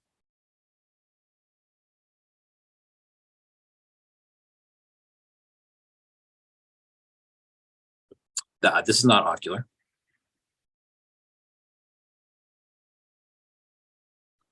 Sorry, dude. Who are those weird ladies with the Bossk arms and feet? Yes, so that came out of the Faker show at Toy du Jour. And those are those are the only pieces I have by that artist, and I'll have to think of the name. I want to say it's Lord something. I am Lord. La la la. Yeah, I think that's what it is. That's a cool little set right there. And we'll move up to this case. This is Plastic Vomit in that top row. Plastic Vomit has had numerous drops in the last couple weeks. So if you're looking for any of those troopers, they came out with some clear ones that are super, super sick. Those are available for, I want to say, $40. You guys remember what I said about the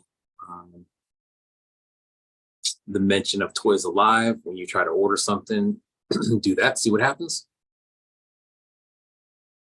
That's all Plastic Vomit. Carolina Cool Cat.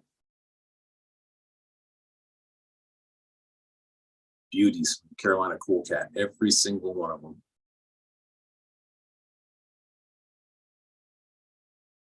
What's cool is you must have several different variants at this point, not just in colors, but in modified sculpts on that figure as well.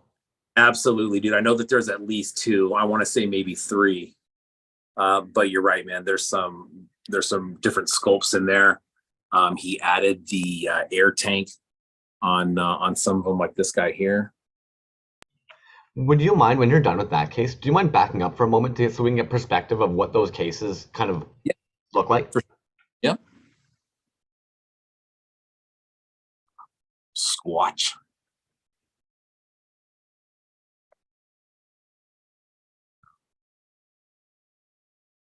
And Squatch and one of the original Carolina Cool Cat Keshis. Am I like, is that not, or is that one of a Fletch's? That's Carolina Cool Cat's pieces, right? A little guy. Just right here. Yeah, that's Carolina Cool Cat. And you know what, dude? That's actually that piece is actually big, man. It's a chunky piece. It's really thick. It's a couple randos that I threw. This guy wouldn't fit in ordinary toys, but there's some trash can monster. That's one of my favorites right there. I love that one. That's another maker trash can monster, man. When you're ready, the scene would love to see you back. Those chaps.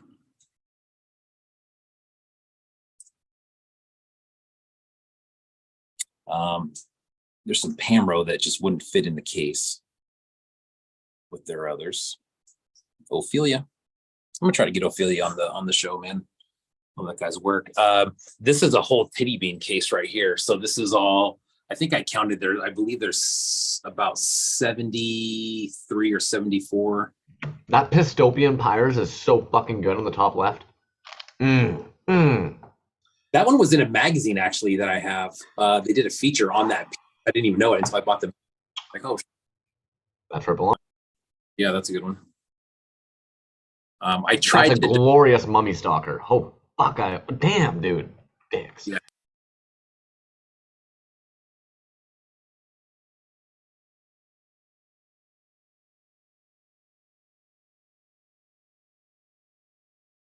That's one of my favorites too. That blood drip. That's sick. A lot of these are from Patreon. If you have a chance to get into Patreon, should jump in.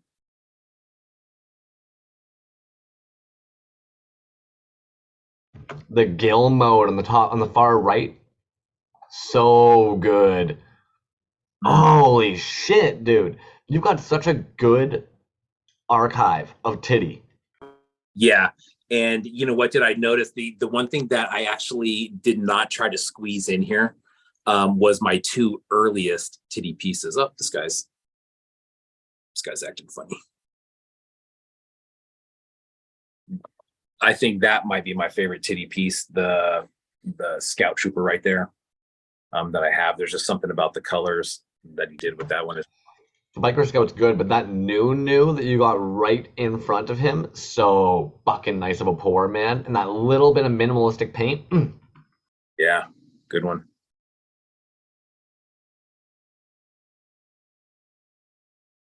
Magnets. They're finicky.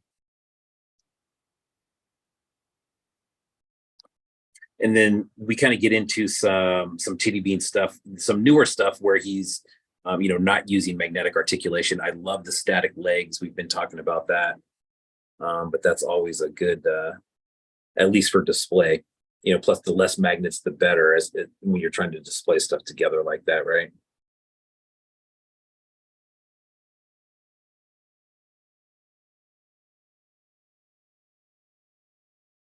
Great story behind that one. I love that one.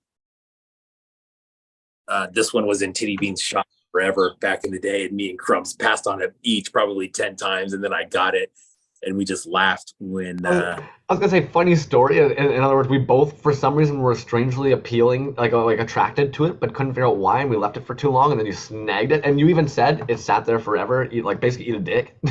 Yeah. It really did. But I mean, the colors on it, man, the dark purple, the light purple, yellow, and white. And then the other thing that I don't have with them is his hammer, right? He came with a little hammer. Oh, do you just not have one? No, I have one. I have plenty. Oh, good. Okay. But I just don't have it in there. This is kind of the newest Patreon titty drop that I got.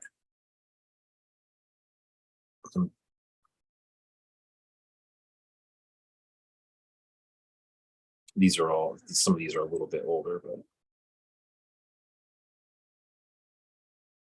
that pearl white guy with the gold double casted clear head. Damn, that's sexy. Yeah, that double cast head too, man.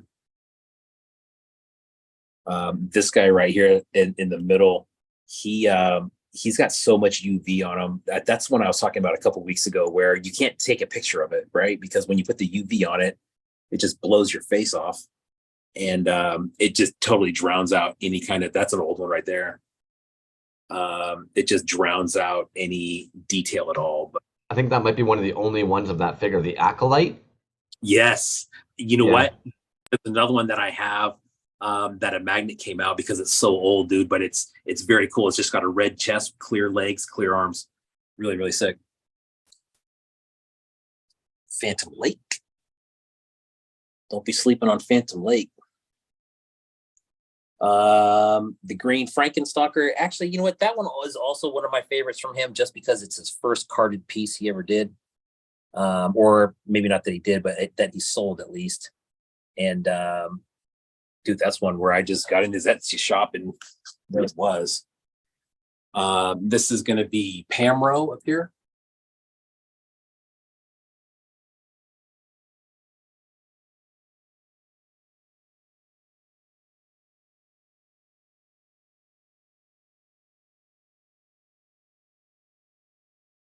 Some Marquelis.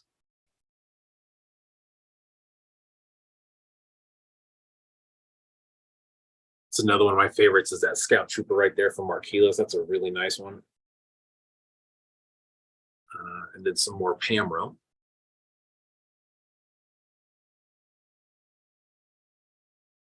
Pamro always super, super clean. Prices are amazing. Glow is usually off the hook. There's some Pendragon.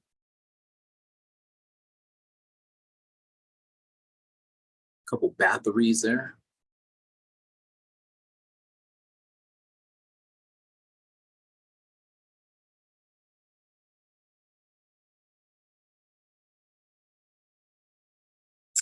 Here goes some Hella Radical. Some Dante Canes right there.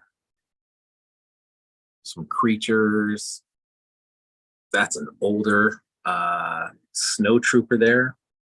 This guy right here actually won on one of Abe's old trivia shows. And Hella was on there and won that by answering some question. These are all Hella.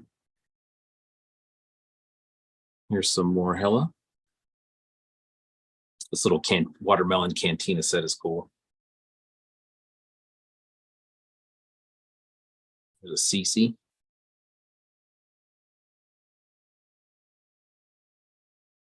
Frankenstein and Brian, that's a cool set. These guys are always cool, man. I think this is For the Love of Old Toys, I believe is who does that one. I was gonna say I don't recognize those, but the paint apps on those seem clean as fuck, dude. Oh yeah, they're insane, dude. And he does like every character that you can think of. You know, G.I. Joe, He-Man. They're really, really cool. Star Wars. Here goes some Strafe 7, man. This is a really nice shelf right here.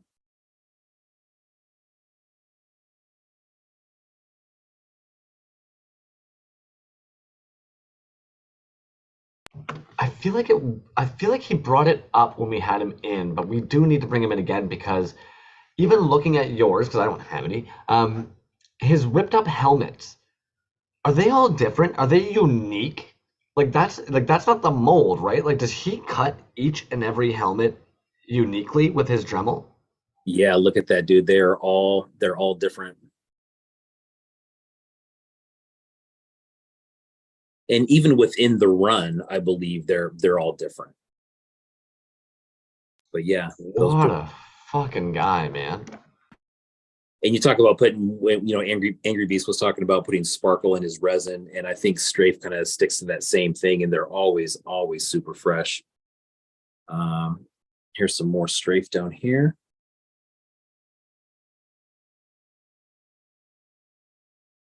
That pair is fantastic. Yeah. Yeah, really cool. And then we got some Wendigo.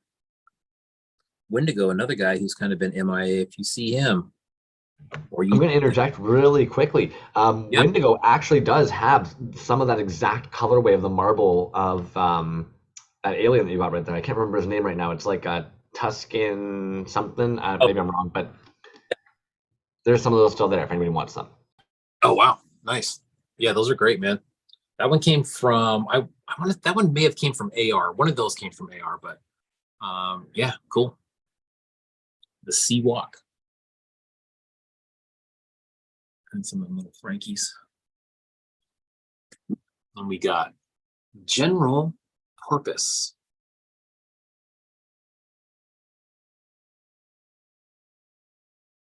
Never heard of him. No clue. Never. Think he liked dinosaurs, but that was my first piece right there from the Clever Girl from him, and it's just so sick, dude. That's another favorite of mine right there. Bam.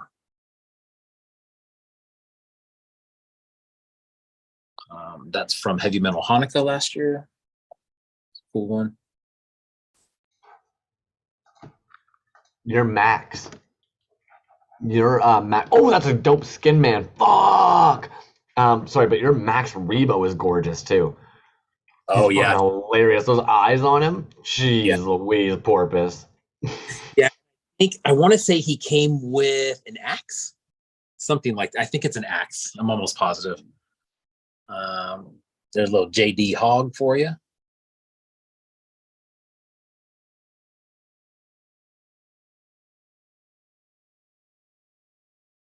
Porpoise, man, always super clean. I love that PSK right there that he did.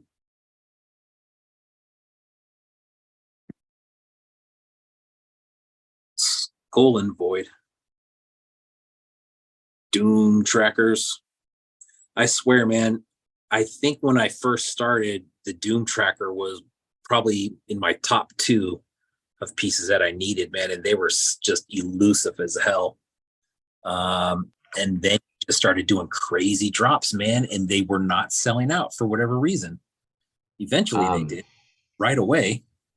I will say, none of my Skull and Voids to this day, unfortunately, remained in peace, but I have his first attempt at a double casted head, so I've kept that. Oh, nice.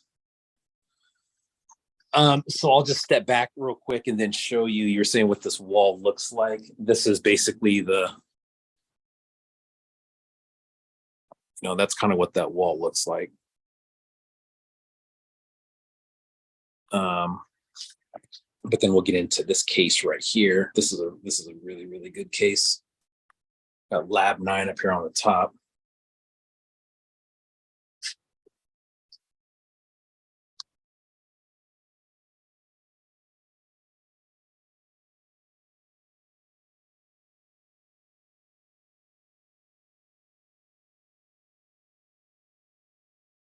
Some of these I have posted, some of them I have not. I know the Apocalyptico 2 one in back, I have not posted that one yet.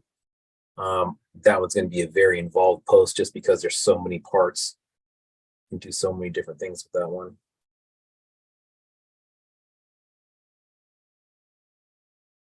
Extra heads, man. From Lab 9, they are always so good. So good.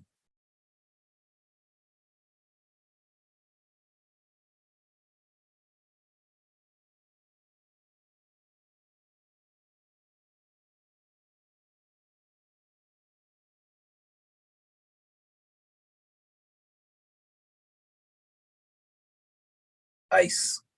Straight up ice on that one. Lab 9.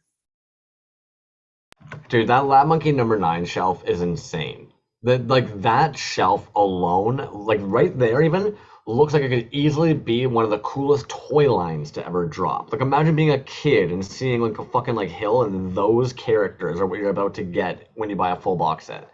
The colors, the brilliance, like the cleanliness of every cast, man, the smoothness that you're seeing there, like holy crap, dude. Even just the way everything is pigmented so thoroughly and through. Gorgeous. And all compatible, as far as swapping everything up, dude. So imagine taking all these apart and just making new stuff out of Lab 9, man. That's something that I wanted to do for a while. But once I started, I'm just going to get lost in it of just, pulling pieces from here and there. That's a good one. There's a little Barbarian Rage action. This one came from Decon last year. I think there's still some of those available in his shop. But what I really like about this one here, the carded piece, is that he tried to make it really look like Tattoo Flash. And Eddie at Resin Blood had was kind of pointing him in the right direction on how to get that done. So that was really cool. It's the old visible nugget. It's got massive glow on it. I don't think I've ever seen are those Super 7 Ram Man? Like, what's going on with those little guys? So that is called Gam Man, and it's a Gamorrean Guard Ram Man mash is what that is. And the scale is actually larger, dude. It's not Super 7. I'm not sure exactly what that's from, but it's I guess you could say it's 3.75, but it's a lot thicker. So I'm not quite sure how he made that one, but they're dope. When you see him in the light, I believe, yeah, that one's blue. And then this one's purple. Those are cool. It's a little hand-painted gray skull that he did. That's cool.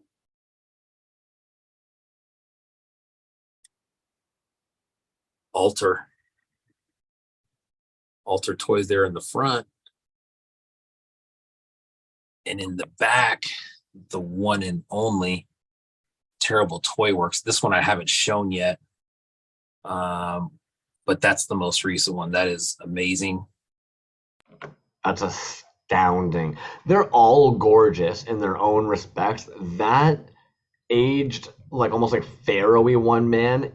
Oh yeah. It's brilliant. Brilliant. Really, really good.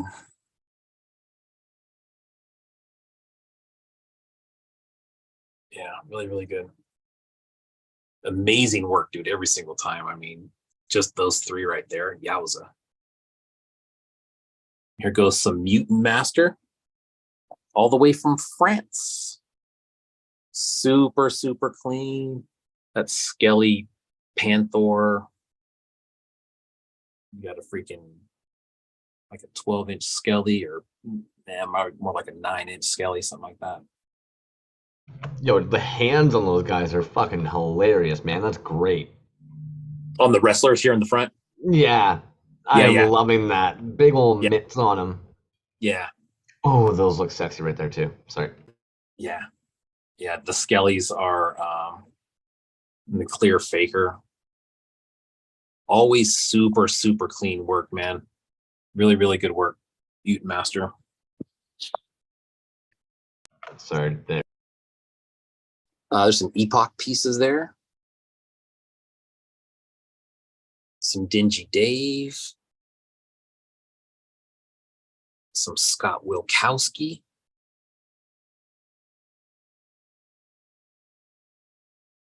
Motley Miscreations. These ones were all picked up at Designer Con over the last few years. Those are all, their double cast work is just nuts, man. This one's really hard to get a picture of. But look at that. It's like a skeleton stuffed in like a ball. Really cool. And the glow on that is insane.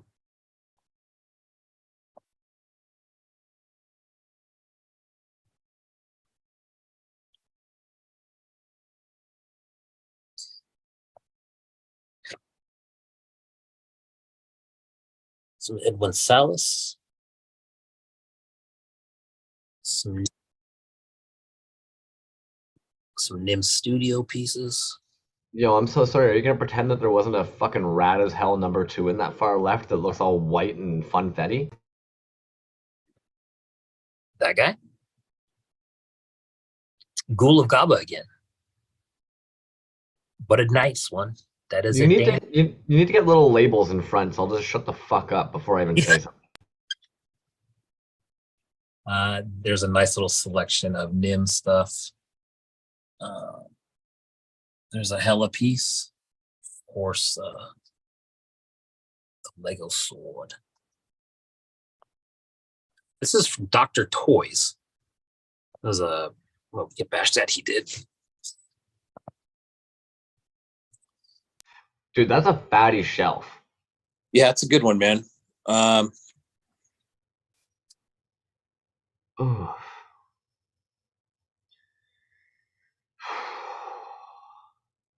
Oh yeah. Hurt Toys. All Hurt Toys here.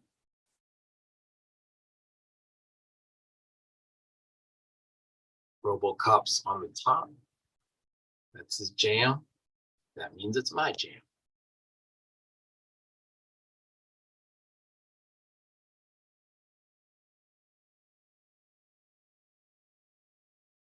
He's been doing a couple shows recently, staying busy. Psychedelic show, big success. Got some scraps pieces coming up.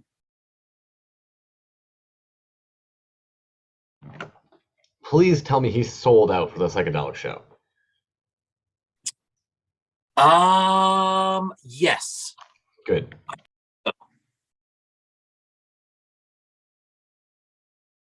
I know Fletcher had picked up, or actually Fletcher's lady had picked up that double cast that he did, which arrived today. I think super, super sick piece. Those Orcos were fun. He's not making those anymore, but those were always really, really cool.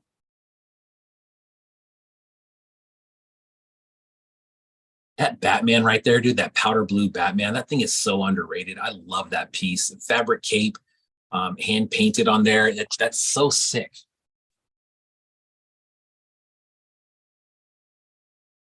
Venom action. I'm with you on that Batman. I was just thinking that like that baby blue on there is sexy. Yeah. Lots of beast man. Ooh, yeah, you know you got to go to that flocked bastard. Yeah, I love the brown and the blue too. But his paint on there is so good too. Yeah, you can't really see the beady little eyeballs in there, but he does have little beady little eyeballs in there, man. It's really, really sick.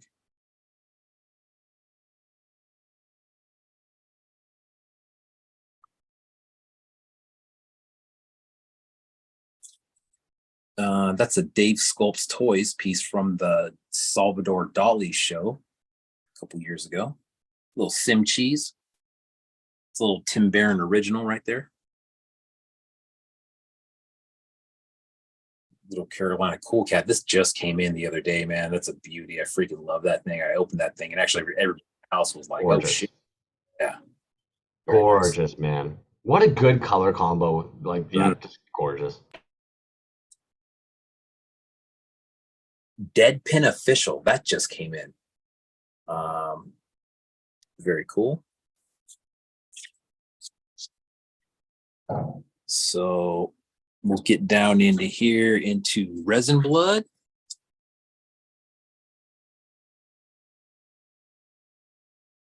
Some really cool Resin Blood work in there.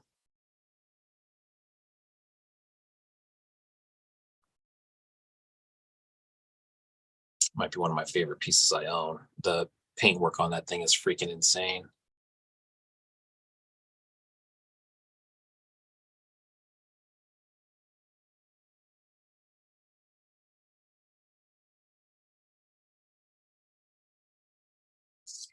Resin Blood on these.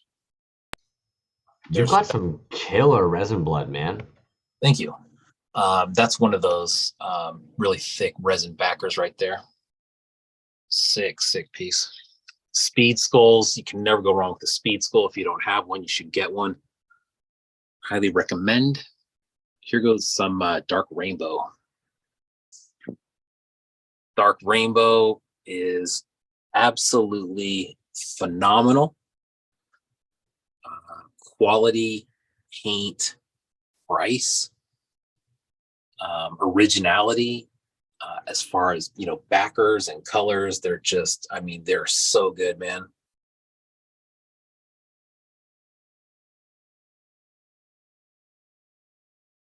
That's really cool on that monster mismatch. Now, since I don't collect vinyl, I ended up with a vinyl shelf and was able to squeeze almost all my vinyl in there. So quite honestly, you guys will probably know a little bit more about this vinyl than I do. I can tell you a little bit about it, but yo, Remember is way bigger than I ever thought, man. Seeing it beside your Ophelia's, it is fucking huge. That Y the K one, oh my god. Oh yeah. Yeah, those are sick. Ophelia, in the back there, man, those are so cool. The suckers. Some Skull Pirates painted by Toe for Toy.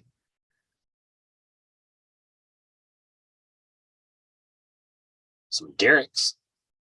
Derricks are all gone for the year. You have to wait till next year on those.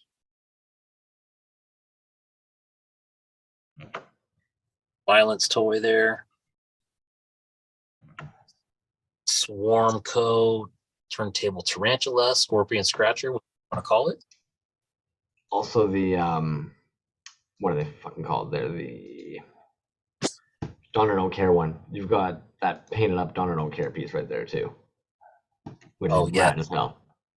Yeah. The pieces from Barely Human, but Donner Don't Care painted that one up. Yeah, she did an amazing job on that. Yeah, very cool. This is a Healy made SWWF case and some other stuff, but there's some Healy made stuff in there. This case is all Healy. You know what, dude? Real quick, fuck the flippers. I saw this guy. So that dude was, I believe, $70 when it came out. I saw a dude online selling it for, I think, $225 or $200. And fuck you for that, buddy.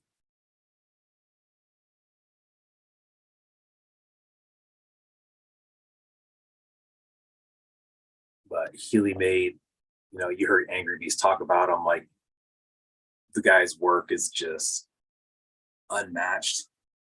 Time and time and time again, dude. Every piece. The one thing I will say with the wrestlers is their sizes are deceiving. Now, I'm not saying there's anything wrong with the fact that they are closer to like that 3.75 scale, but I will admit that personally, I didn't know that they were like I had never seen wrestlers at that scale. I thought they were going to be almost like those big fat meaty rubber ones. Yeah, the old LJN ones. And you know what? I like the scale, but I like the scale of those of these ones here. But I also like the feel of them, man. They have a really good feel to them. These babas, what those are. It's a cool little matching pair right there.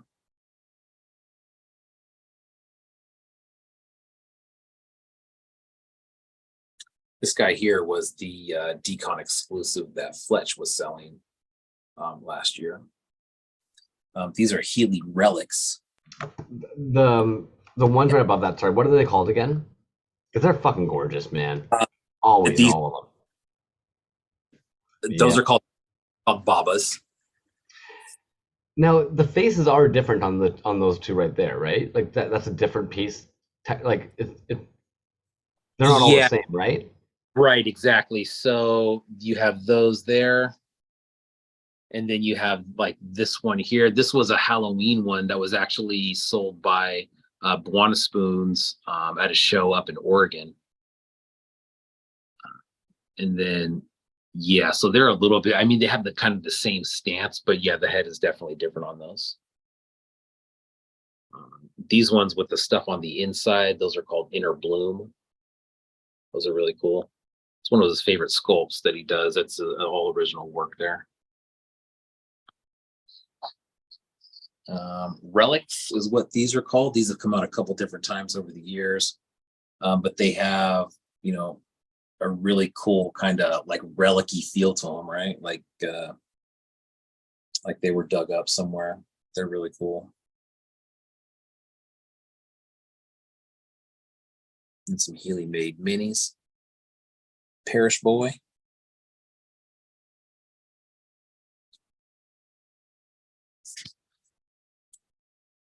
Young Coconut. Young Coconut. Fame.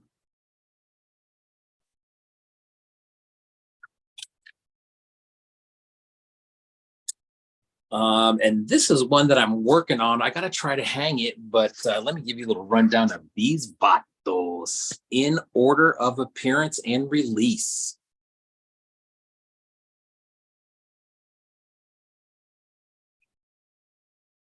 Barrio Boba. Walls made and painted by Pocket Salsa.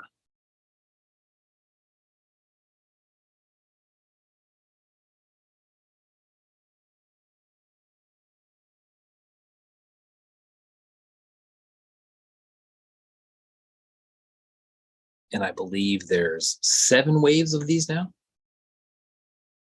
and more on the way. And then you have some Keshis. This one was a AR exclusive this year, but the Keshis are always good. And here's some of the larger scale.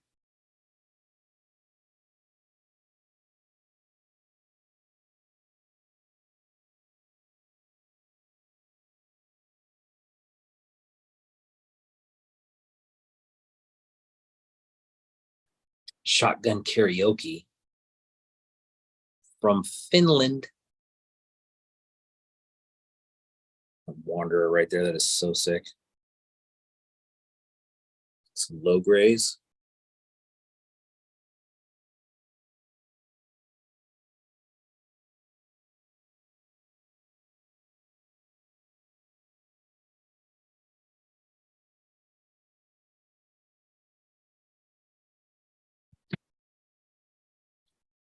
Super clean work from Tom in Finland. Like I said, man, he's going to be on the show pretty soon. And I just kind of got this whole little lineup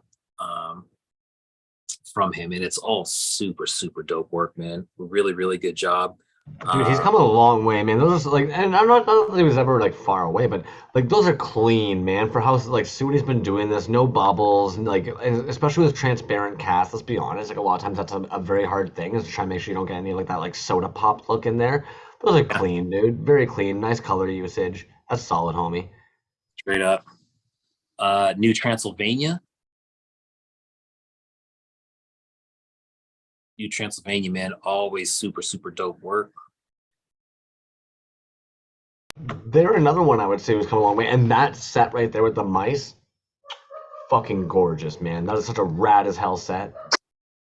And there is, he gave me a whole bag of little lightsabers to go in there. It just doesn't fit in the case when you put it in. So, but yeah, that is a really cool set. We got some Tycho's Tacos, a nice little run of Tycho's Tacos stuff here. This dude, I hope he makes more. This guy, that's a banger. Then some Disgusting Justin.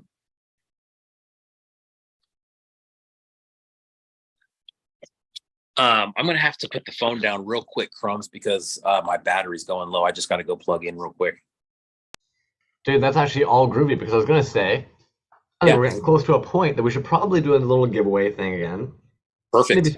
Maybe spin the wheel. And I want to show these off here because even though I said I wasn't gonna go too hams on the tabbies, can't forget about a couple of the dudes here. Fletch, Pocket, Simon. Any of the dudes who don't know. Not to, you know, I know some of you guys are like, we know, Crumbs, but no. Deal with it. this is how she goes. Pocket's also dropped a couple of these guys here in the store. They're actually going to be like a Plagued Earth production, like homage, tribute. I'll tribute you. Pocket Salsa, $35 for the chromed one, $20 for any of the green blanks, $30 for the Minor Sliz Demon Skeletor, Fletch Sandvik. Also, bucking out some of these Smoke Break Doozers. Available now, edition of 5+, one Hot Rocks. Glow UV variant randomly selected. Osa does not want this guy on worksite, so he has to go out with you. $25 plus $5 shipping gets you this bludger. Tagged, bagged, boom. So, there's those, and I don't know how I haven't actually made it over to Zymico here, so you guys are going to watch me pop open Zymico's account right here, because he's got a whole whack load of worms, including both glow-in-the-dark worms and worms. And, okay, I'll start with this. 2 p.m. Eastern tomorrow, worms. Sarcophagus guys. He told us about those guys, dude. I can't get their name right now. Worms. Big worms. Dude from the toy line you guys all born in like the fucking 1930s love. There was a ripoff of Star Wars. That's what I'm gonna call that. That's what I'm saying about that. But also a whole bunch of these ape guys chilling in the toilet. That's how we're doing it tonight, folks. Gonna stop the share there. When B has a second, I'm gonna bug him about what it is we're gonna try and give you guys away here tonight, and then I'm gonna give you guys a quick little spin on the wheel while B is still getting his camera phone thing together. Yeah. I'm gonna go back over to this page here. Quick little rundown. Angry Beast. For any of you who aren't already following Angry Beast, get up on that. Check out the Toys on Tap that they ended up actually doing earlier this week. It's only like 30 minutes. Throw it on. Check it out. If you're done watching that, make sure to get on that Scraps, the registration. I did make sure to pin that link up at the top there. Otherwise, you can actually go right to their page. It is the forms right here. It is going to be on August 31st. I also wanted to show you guys this here because this is that ABLM9 magnetic protocol. So where earlier he was popping that Lab Monkey number 9 Mr. T head on the foot of one of his figures. That's because all of the Lab Monkey number 9 and The Angry Beast figures have a similar articulation, magnetization, polarity. There we go. Polarity. Little piece of history here for you. Bastards. Bastard toy fun shit happening before I even knew about any of this fun stuff. And if you're not already following Toyronto, this is what we were talking about earlier tonight when we were talking about some of those original shows that would have been happening down here in Toronto. It was a collection of artists such as like 8-Bit Mike, Lab Monkey #9, Magoob Toys, Toxic Fumes Toys. I would imagine Dylan Clement might have even actually had a couple of pieces appear at them. Legion Toys, so actually some Canadian vinyl, Legion Toys, sorry. Man, oddly enough, Canadians do things. Slime City Toys. Oh, damn, Naomi Naff before they ended up moving. Hella fucking sick work, man. And every now and then I'm like, unique as shit, dude. For sure. What's up? Oh, hey, what's up? All right, got home Plugged plugged in. in. Groovy, man. Gonna do the Zymaco giveaway. Zymaco. I love it. I love it. I love it. I love it. I'm gonna share that wheel with you guys. You know the drill. If you don't see your name on there and you've already missed out once tonight, don't miss out again. Let me know to get you the heck on there. And no, Fletch, man, I'm sorry that I didn't catch that sooner, dude. Legit, even I saw bees pop up in the case there, and my brain even actually pockets walls. My brain was like, oh crap, yeah, pocket cell side. He's got a drop. Gotta make sure to show that. Fletch, too many of you guys have drops. I'm sure I still missed some. And Bobadrock, yes, my apologies. Those claws. Smoke Break Doozer, Carolina. Sorry, guys, I'm trying to make sure I didn't miss anybody here. All hail the Lord Zymet. Dude, I don't understand how Zymet manages to cast up and mold up and make so much stuff. I know we've spoken to him and he kind of let us know how, but I still don't know how. Yeah, no kidding, man. That what a life that guy has. I was just talking about him the other day with somebody about the arcade and the video. It's crazy, you know. Yeah, that homie that came down here, I was letting him know, man. I was like, dude, he's got the fucking take me off there. Okay, Suki, dude, sportsman-like. You're such a freaking chap. You guys are so kind. We're fortunate as hell, man. I know I say that a lot, but like we're fortunate as hell. A lot of people talk about how the internet separates people, but no, it can really bring people together when utilized properly. And you guys are lovely. Agreed. Agreed. Isn't that time of month? Damn. gonna have a big old chunk of dark chocolate, some Rocky Road, and watch. It's like, hey, you know, me and Crumb's in a very vulnerable position right now. Okay, Jesus. Oh my goodness. He's in Crumbs. His arcade meeting. Discot is my brother. Oh, DSS caught us, my brother. I am so confused, man. He's in Crumbs. Did I miss somebody, homie? Oh, Barrio. boom. Is Barrio Boba in the room and I'm missing something? I feel blind. Bliss Receptor, you were the last one I got on the wheel. I'm gonna rhyme it off. If you guys don't hear me name your name, then we're gonna Dreda's Ace, 8-Bit Mike, Pocket Salsa, Rocky the Rhombus, Starbucks Station, Slightly Adrift, Porpoise, Death and Strawberries, Uncle Spankit, Carolina Coolcat, Toys on Tap, Jazz Wizard, Fond Make Name, Rambo Kiss, Worst Villain Ever, Yakamuck, Street Fight, SPDX, Zemet, Skilled One, Bootleg Toyco, Colin Hasbin, Angry Beast, Nim Studios, Recycle Galaxy, Grayskull Toys, Wreck Shop Resin, Terrible Toy Works, PK Mates, Fletcher Sandvik, Dylan Clement, Welly Wergo, I'm so sorry, Kelly Wergo, Recollection Toys, Mecha Ducky, Bobadrock, Western Goods, Folklorian, Pocket Salsa, Mr. Ordinary, Bliss Receptor. Thank you. Okay, yes. DSSS got 82. I will copy and paste that in there. Not a problem, homie. Okay. He made the universe in 7 days. How could I be surprised that his output is so fat? Oh, dude, you chose that wording. His output is so fat. What is that? Can we get a Zymet collection walkthrough? I want to see all the dude, Zymet Co's collection is gorgeous. His shelving units are gorgeous. That dude has a good aesthetic, good feng shui. Agreed. All right, nobody's chiming in, so I'm going to be giving it a spin in a second here.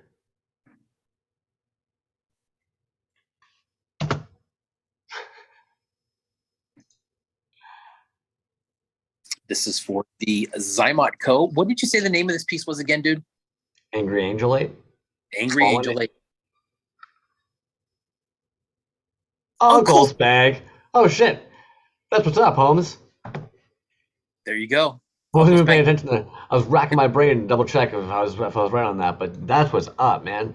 Yeah. Uncle Spank, the hot sauce rectal king.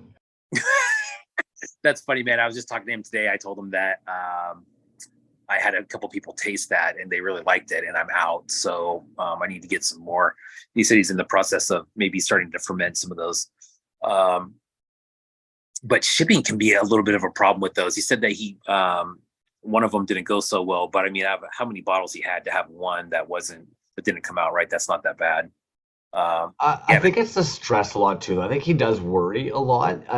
Just like any of the dudes, right? You're sending something out there and you just want to make sure it arrives to the person safely. Yeah, agreed. You want to continue with this deal? Yeah. I would say in the very least, it's 11:16. We've got one more giveaway. I would say, we could probably at least do another 30 minutes of checking out your toys and all of us gawking over it and wondering what's going to happen when we all find out where you live, break in, and I don't even know if we'd steal it. I think we'd probably all just eat pizza, drink beer, and look at them because we would know to try and leave them. We might break them, so just leave them there.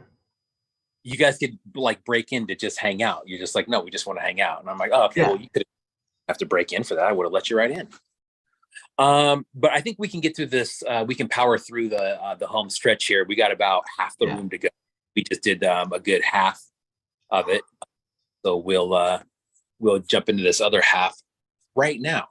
Starting a Healy made 3.75 case is what this is. Now this one has the majority of the Raiders and whatnot. There we go.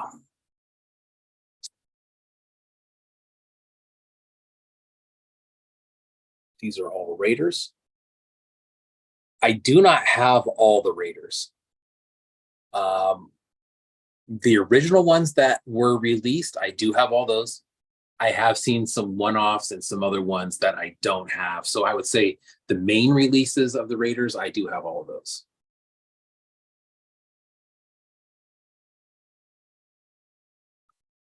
This guy right here took me forever.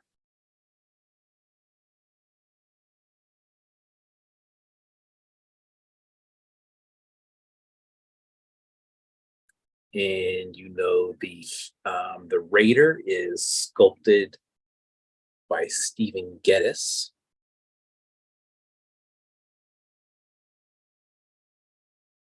That's that turtle set that he did a little while back. The turtle set was available at E2K at one point. I don't know if it's still there. There's actually a set of them at Toy de Jour right now as well. And dude, am I wrong? Like, there is two different heads for the Raider, not counting like the swap up, but like there's a young man head and an old man head, right? Or am I crazy? As far as I know, there's that one. Yes. And that one. And that's what yeah. But with the paint apps, like you had a gray-haired bastard up there that looked old with a little mustache. Far left. Red suit. Oh yeah. That guy's sexy. Okay. You know what? It might be the same sculpt. It's just that he's got some detail on his face. Yeah. Crazy how much different it looks with just like that little mustache and stuff. Yeah. That's a good one.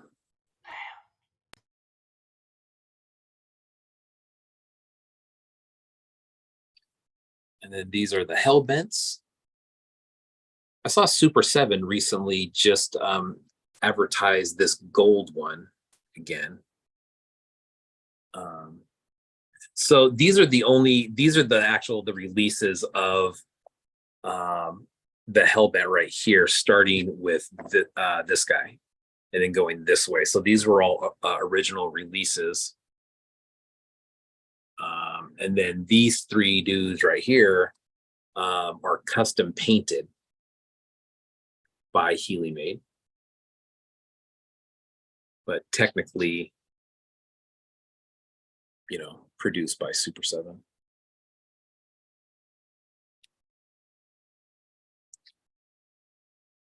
And then here's some more 3.75s from Healy.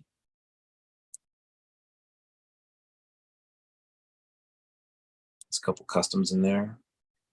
3 customs in there.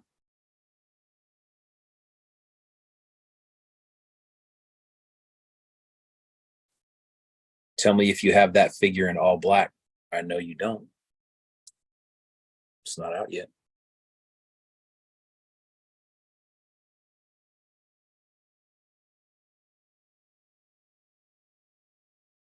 The Healy made Suck Lord. So you're just not even going to talk to us at all about how you ended up with the pre-released all black there? Just gonna. You know, I'm not going to talk about that one. It was magic. Some shamans, those always come out super sick, man. Whatever flavor those are in. Shamans are other ones, man, that you see resellers online just trying to get the entire world for. And it's crazy. This guy's got a weird pose, but he actually has a gun that's not in his hand right now. The gun kind of sticks out and hits up against the door when I close this one. So I just let it at his feet, but none with a gun. This one came in a little, it's a little carded piece, and it's signed by Lindsay Lohan. I don't give a shit about Lindsay Lohan, so I just took the figure out. Some machetes. These 2 boys glow like crazy. Those are really cool. I was literally about to say, like, that one dude, his legs are already trying to glow just from where he stands in the case. Oh yeah, dude. They're insane. These are ones that, like, after I turn the lights off in here tonight, that those will be glowing for sure. There's got a little kilo flow there. It's a Strafe 7 like alien skull. This is actually a skull that I poured over at Fletch's. And then that's also from Fletch. All right, last case of this kind. That's going to be that damn JDO at the top. I love those 3.75 bone ghosts right here. Those are super sick. Oddly, I think I kind of like the 3.75 bone ghosts a little bit more than even like the original bone ghost, man. There's something just kind of stupid about them. No, I do Like for sure. Scooby-Doo bad guys. Yes. It's something with the arms, right? It looks like, you're right, dude. It looks like a Scooby-Doo ghost or something, but creepy, really cool. Here goes a little run of Pocket Toy Co. from Brazil.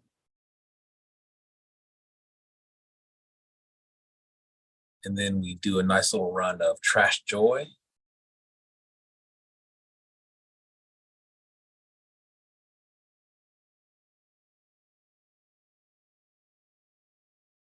Trash Joy.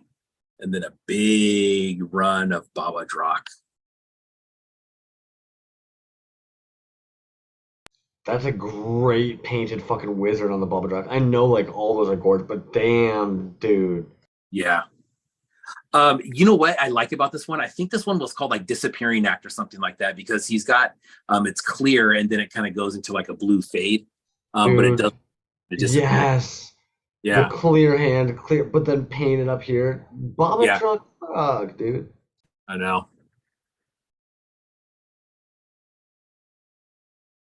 Baba Drak, always great work, dude. Mm-hmm.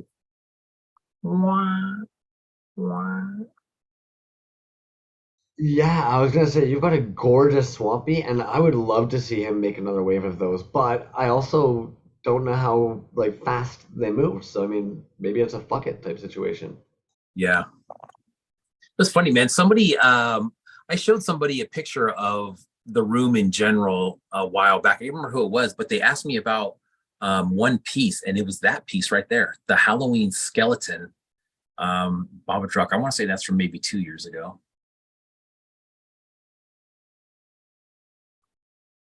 You know, that's an underrated piece, and so I can see why they saw that because it might like that almost reminds me of one of those old school blow mold pieces you'd see outside of somebody's house or something. Like that's very like retro Halloween. Pretty under like yeah, that's solid. That's a good name for it, man. And it glows really good too. Really cool. All right, here's some more Bobbage Rock. This guy has a guitar that he holds in his hand that it just doesn't fit behind the glass there. So His mutant bears, dude, yeah. so much fun. Fuck, that's sick as shit. Mm-hmm. Yeah, that was a good one. This bear right here, dude. He's got like a skin mask. It's actually removable. It's really trippy. It's cool.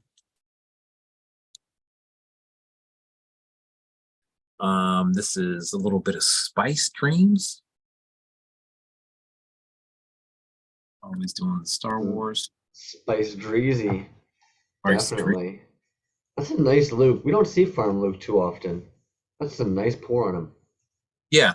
This one actually has those little rock. Remember he was doing those ones with rocks in them? Yeah. There's like little purple rocks in there. Nice.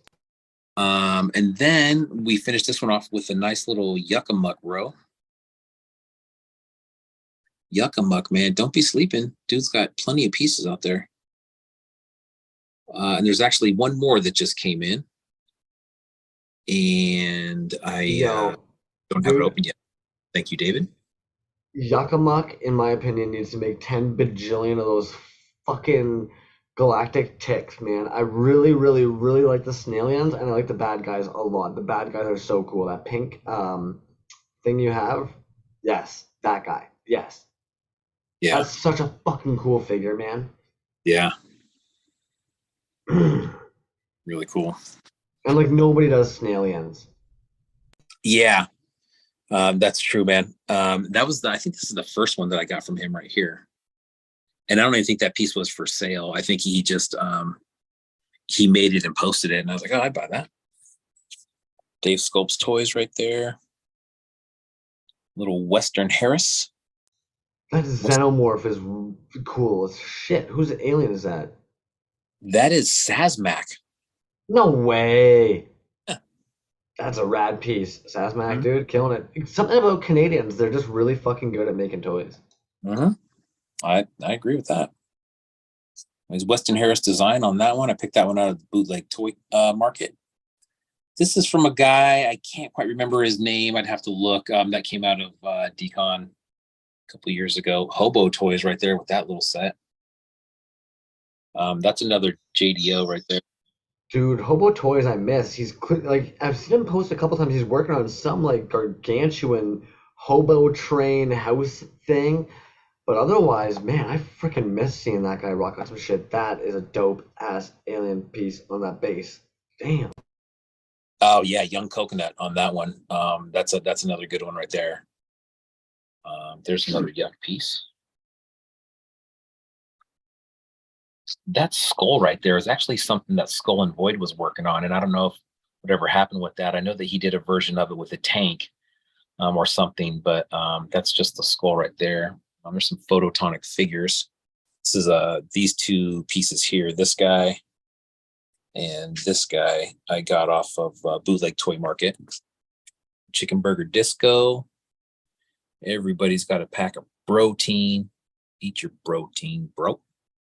Some more JDO. These guys are just a little bit too big to fit inside the case, but this case right here, this is another good case, man. I really like this one. Yeah, so this one we got some One Trick Pony. The thing that I like about this actual case, the build of it, is the back is metal. And so I actually slid a magnet in between that header card to stand up that Mondo because I don't want to take that Mondo out of the package. But yeah, got some One Trick Pony here, Swampies, Skellies, Clown, Crumbs. Man, One Trick Pony's work is so freaking good.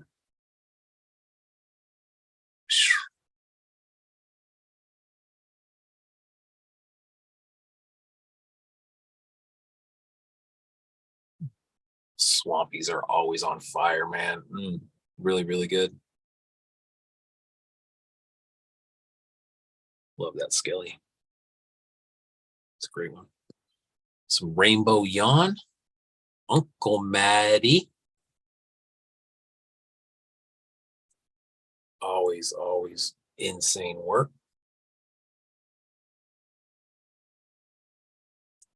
That guy with the optional fur cape. Good one. Scraps. Speaking of scraps, that Muckoid came out of a scrap show, I believe. Yeah, I think you're right. I think that was from Scraps last year, man. That's a fatty fucking piece. And then he ended up making a run, I believe, not in red and black, but he made a few of those. Yeah, a couple like UV or glow ones after the fact. Yeah. This is a collab with Dave Sculp's Toys. I think Rainbow Yawn did the paint on that. Really cool. This here is just basically a 5.5 shelf. So you'll see lots of people in here. We'll start at the back. Chris Bryan Customs, Legends of Patagonia. Some more Chris Bryan. There's a Baba Drock back there. Dom de Plume. How about that? Underworld Customs with that Frank. Tone Twisted Tiger with a nice little run. Haven't seen Dom de Plume in a while, man. You've got a sick merman one of his. Yeah.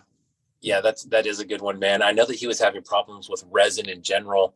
Then he was starting to do some other things, but you're right. I haven't seen a post from him in a while. Some Tone Twisted Tiger. Speaking of scraps, that came out of the scrap show.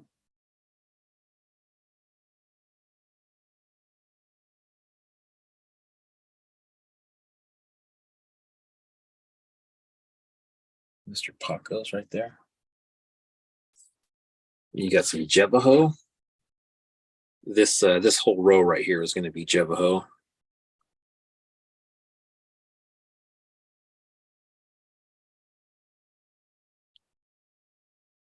That Doom is one of my favorites. It's a sick one. So clean. Spectratron. Neon Fire Demon. I just posted that one recently. This guy in the front, that mash up there, that's Underworld. That's Underworld right there. The Clint Eastwood is Jebaho. That's in that Western series that he's doing, which is super sick. That's another Underworld right there. And coming down here, some 8-bit Zombie, which this guy right here is a custom that I just had done. We'll go into that one in further detail, maybe in a week or two down the road. But that one, I love that one. That he did the metallic paint on there, super sick.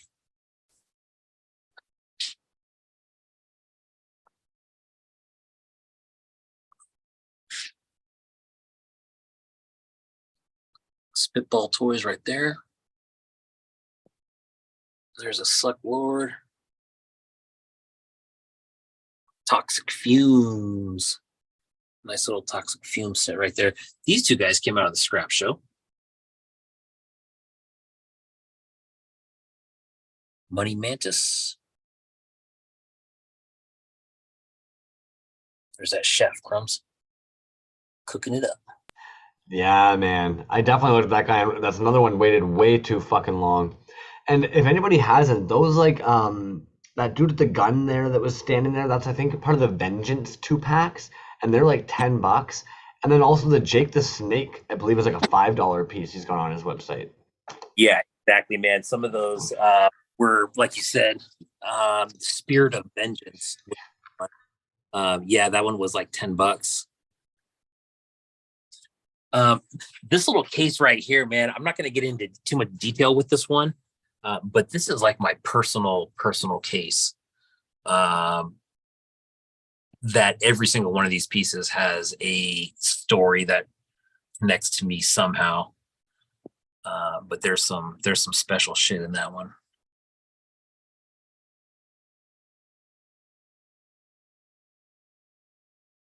You know what that is? Look at that. That's one of her Toy's very first casts right there. That skelly head.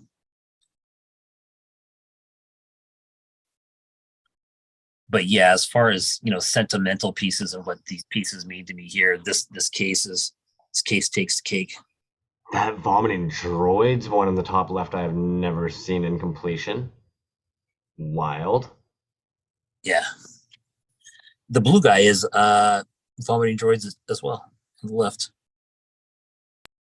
That's what I mean. I don't think I've ever seen a complete, full cast of that guy by him with no goop all over it. Yeah, nothing. It's crazy. Some recollection pieces behind glass, of course. I do have her gun, just not in her hand. It's an 8-bit mic right there. Look at that. I think Toxic Fume. Did you send me that, or did Toxic Fume send me that? That was probably Toxic Fume's Toys. Because for a while, Toxic Fume's Toys had a thing where he was trying to get some 8-bit mic out there with that. Right. So I'd imagine that might have been a Toxic Fume's Toys one. Yeah, I think you're right. And then straighten that out a little bit. This is just a little Delicious Again Peter area that I put together. These are all Delicious Again pizza.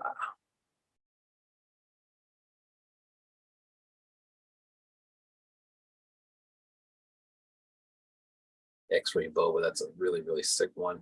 Came with that right there. I don't know how Delicious Again Peter isn't kind of on that Ron England or cost level, man. His work is stupid. Yeah, and the artwork on the cards a lot of the time is done by Luke Tobias, and also super, super dope artist. I know that they have some new stuff coming out. They're finishing up the Beastie Boys series. And everything that he does, man, is always super, super good. It's just really, really clean. All right, home stretch of that little set. This is going to be Kajiki right here. Little view of the Kajiki stuff. Dude, Kajiki, it's so tough. You want to almost say he's underrated, but the dudes, from our chat and stuff know how good he is, but on the overall toy scene, I feel he somehow gets overlooked. He's stupid good. Oh, dude. Exactly, dude. And you talk about, magnet work that's close to Lab Monkey 9. This is pretty damn close, man. The bulkiness of them, of the magnets, and the clackability on them, how they snap together.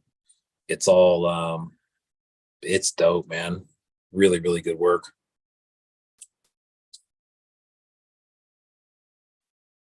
Just so you know, I did not claim all 3 of these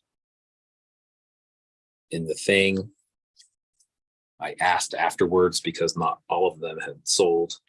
So that's how those came about. Has Been Toys. Just got my psychedelic piece in today, actually. Yeah. Has Been, man, that's a great backer for that. I don't know how I didn't know there was a backer for those, but that looks great, dude. Yeah, really, really good. The Slothra, of course. Mold Buster. Oh, bear fell. Didn't see that.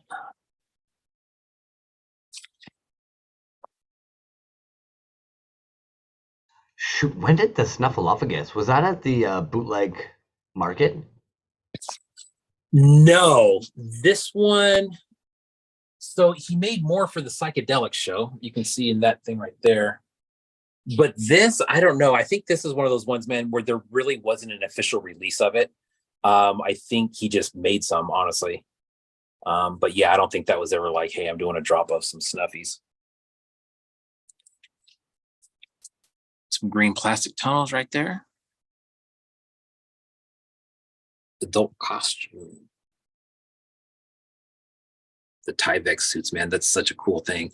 And again, I believe, his dad is Stephen Geddes, and I believe that he does the sculpting. So these are all going to be David Geddes sculpts, or I'm sorry, Stephen Geddes sculpts on here.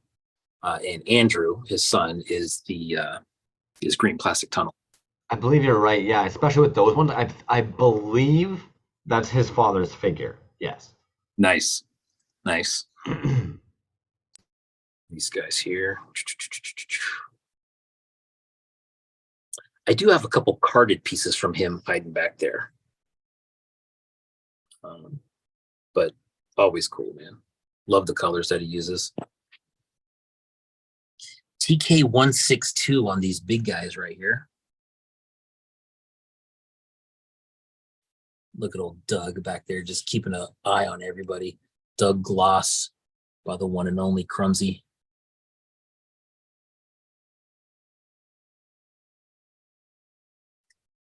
This is these guys in the front here in these first two rows, including the unicorns with the wings. Those are going to be Crimson Guard Immortal? Crimson Guard Immortal? Immoral. Moral? It's such a fucking name. Crimson Guard Immoral. Krymsyn. It's a tough one. But this is the piece that Angry Beast was talking about. That's a good one.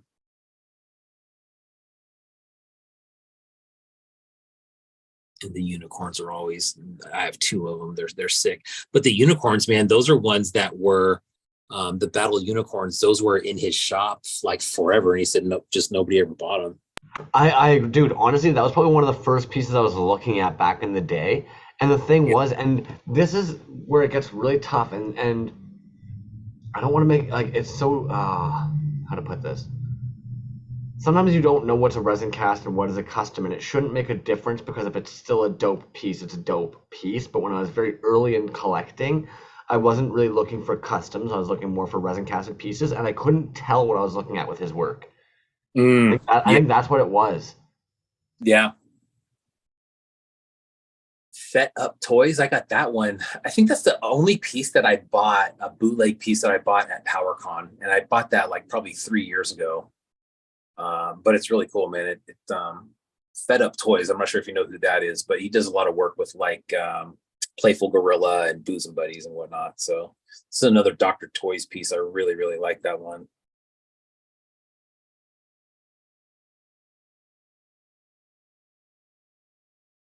Speaking of Naomi Naff, we were talking about her earlier. That's a Naomi Naff piece right there. And then Porpoise, man. Whoo!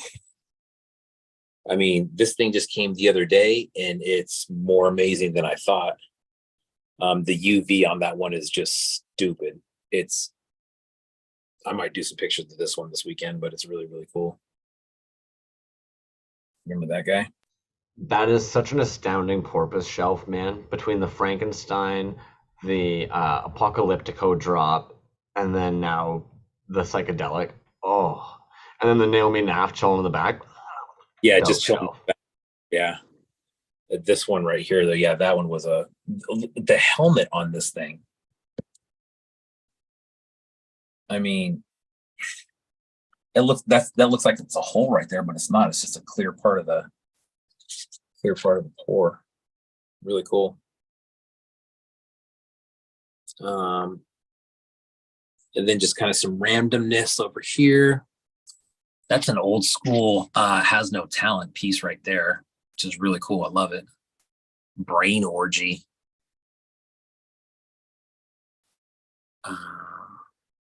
Wendigo. I was gonna say that Wendigo piece is underrated, man. It's so big.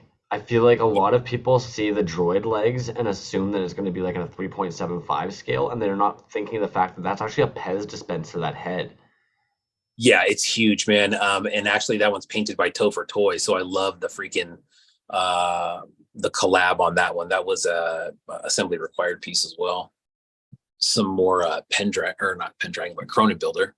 Those two right there are really wild. Fane. And those two, actually those three right there, Fane. DeBose. Dope. Barrel Foundry and Droid Foundry, actually. Yo, okay, guys, I feel like I nerd out every time we do that. This kid's fucking nuts, man. And man, that number 13 is such a sick fucking figure. I love the variety. I like how he's found a way of, okay, so if anybody doesn't like know what's going on here in the world of like cryptids and what's his Lovecraft? There we go. I can't think right now. But you've got like these Shoggoth creatures. The fact is that this dude has been able to come up with the idea of these Shoggoths invading Earth. He's covered so many different like I don't even know time eras, right? You've almost got like space dudes. You've got like medieval time ones down the way. You've got like cooking ones. You've got bug ones. You've got brain canister ones. You've got water life ones, man. And they're fucking huge. Like they're chonky bastards out of resin. And his prices, in my opinion, are very, very reasonable for the sizing of his pieces and like the work in them, man. Even right now, he's got that fucking boat. The fact that he made a mold of that boat, stupid. Stupid. Yeah. Some Droid Foundry pieces in there. You're right, dude. Feral Foundry is just does the range of stuff is really cool, and it seems like they all come from the same world. That Shoggoth right there is really cool. This one here is just all resin, but it's original sculpt. Same with this guy's a glow version of that same thing. Some Droid Foundry, dude. That's just a little creepiness of that little bear, and I believe that one is called like a little companion something. So, but Droid Foundry is always super sick work. So those Kerf Loss, actually these top two rows are Kerf Loss, the Gators and the Bounty Buddies. Sick. Where's Kerf Loss been? I'm sure he's busy. Most Monstrous. Oh, I've been missing Most Monstrous, man. He does some cool sculpts. Young Buck. Yeah.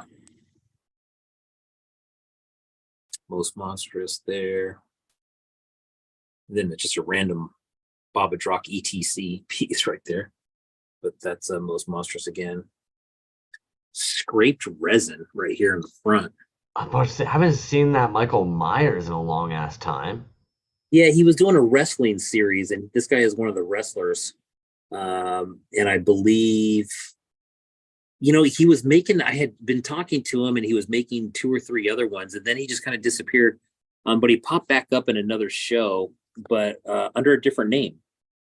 And I do have one of those pieces to open, which will open in the next few weeks here, but it came out of the In Action figure show, I believe. But yeah, scraped resin from Sacramento up my way. As a matter of fact, I know Hella Radical's pretty familiar with him. All right, last 2 cases. All hail. Oh. That's Dead Greedy. Zimitco.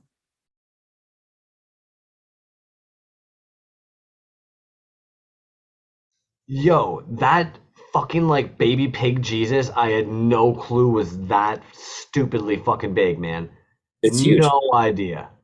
Yeah, and the top comes off. Yes, I did understand there was a 2-piece, but I still didn't think it was so fucking big. That's Yeah. a gorgeous one too. Good fuck, damn, yeah. This guy right here is metal.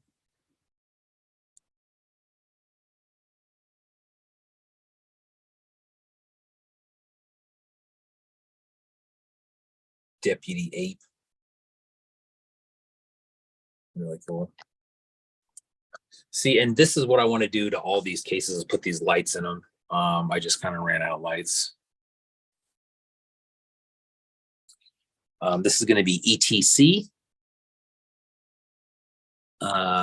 That's another Donner Don't Care painted piece. But the rest of the stuff in here is all ETC. That ET was my first piece from him. It was a very, very sick piece. One of the dopest pours I own. It's that new Space Squatch blank vinyl there. One glows. Yeah, that ET is getting the right love in that case, man. Because that pour is really sick. And like it's actually getting the proper like glitter and like weird teal and purples. Like, yeah, that's a good case for that, man. But man, and the way it's hitting right now in the light, I can't take a picture of it like that, dude. I can't do it for whatever reason. I don't know if I'm just doing something wrong, but I'm not shitting you, man. I've probably taken 50 pictures of that thing, and I don't want to post them because it just doesn't do it justice. Resin Blood is asking if that pointy green thing is resin. Pointy green thing. Right there. Right there. Yes. Yep, that is resin. Damn, you imagine how much that would hurt going up your urethra? Probably a lot. I know you thought I was gonna say butt, but that's too easy. Yeah, that's a good one.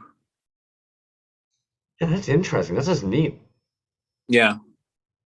It's an older piece from him too. And then here is just kind of some random stuff.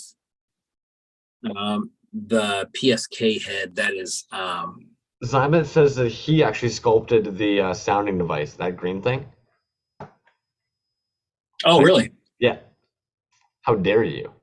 Oh, hey, my bad. My bad. Dude, you've been pretty on the ball with a lot of fucking pieces. Oh, I know that. Flanagan. Yes. That's a good one, dude. You know what, man? You know what was really cool about that one is when I took the pictures and posted it, he hit me up and he goes, dude, that's the best picture anybody's ever taken of one of my toys. And I was like, damn, dude, really? Thank you.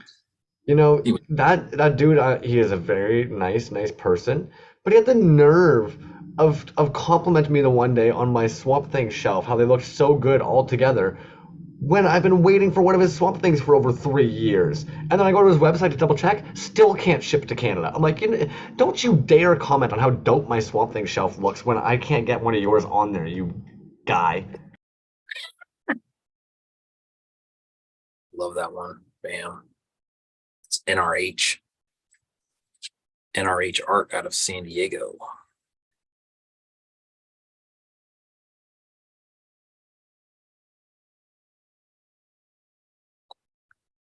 These little guys are Underworld.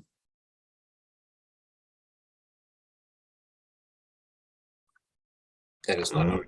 Dude, that foot soldier. Even that, I want a foot soldier too. The irony. Yep. I love the fucking wordplay on that. He's a foot. So come on. I know. I really like those colors on there too. That was cool. Blue and pink never look good together. Nah, never. Figure X, dude. That's a solid one. And what's crazy is that might be one of his earlier pieces. He's done some really sick shit, and yet to date, that might be one of the fucking raddest Figure X's I've seen. Yeah, that one was, I got this when I met him at DCon, and at the time, God, dude, I remember looking at his account. He had 20-something followers, and he was there at a table in the back with his dad. And I'm like, wow, dude, your stuff is sick, because he had a lot of original sculpt work there too. He had like a Kobe Bryant bust and some other stuff, and just really cool, man. It's really cool to see that guy be where he's at right now, just in a short amount of time in the last 3 years, you know. Some more Sim cheese right there. Some bootleg Toyco.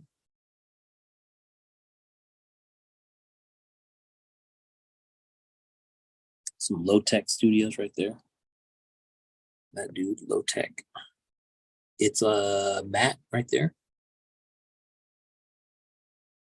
Who's that?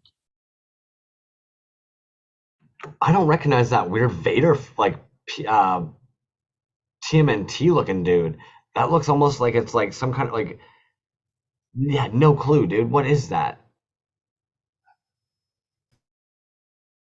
And we just lost B at probably one of the coolest moments. Of course, he's gonna show us some like rad as hell Vader head on like a, I don't know. Do you guys know what the heck that was? It was some kind of like, looked like Playmates TMNT, almost kind of like one of the Bebop or Rocksteady, but didn't quite have that body. Maybe it might have been one of the bootleg robot Toydles.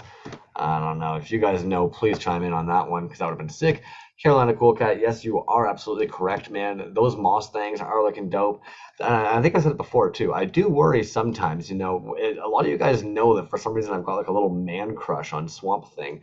And I've got quite the target on my back with certain characters. I try not to like necessarily like always just talk about everything that's going on with those guys. And I'll be honest with you guys, I'm literally right now trying to find the tab that I have you guys all on YouTube with. There we go. Now I can actually see what you're saying in the chat. Holy cow. I don't know about you guys, but B's room, what a cozy looking room. I liked that little center carpet that was going on in the middle there with that nice little table that had the 8-bit mic piece on there.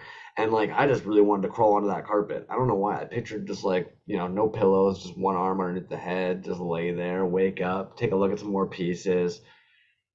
Oh, crazy cool collection. Crazy cool collection. I will try and like bide some time for a moment or something here while B's getting his stuff going on. But if he takes too long, I'm not gonna lie to you guys, we will end up just doing the giveaway and probably closing out the evening because we are getting close to about that 3-hour mark. Dudes, his collection is insane. I hope to God, and I'm gonna knock on wood, that nothing terrible ever happens to that place because that is literally like the indie toy archive at this point. I would be surprised to see if like there's a collector or an artist who isn't in there right now. I feel like even if it's just like a little piece, B probably has one of their pieces in his collection. Oh, phone died. I'll be right back. Oh, that's all good, man. I dig it.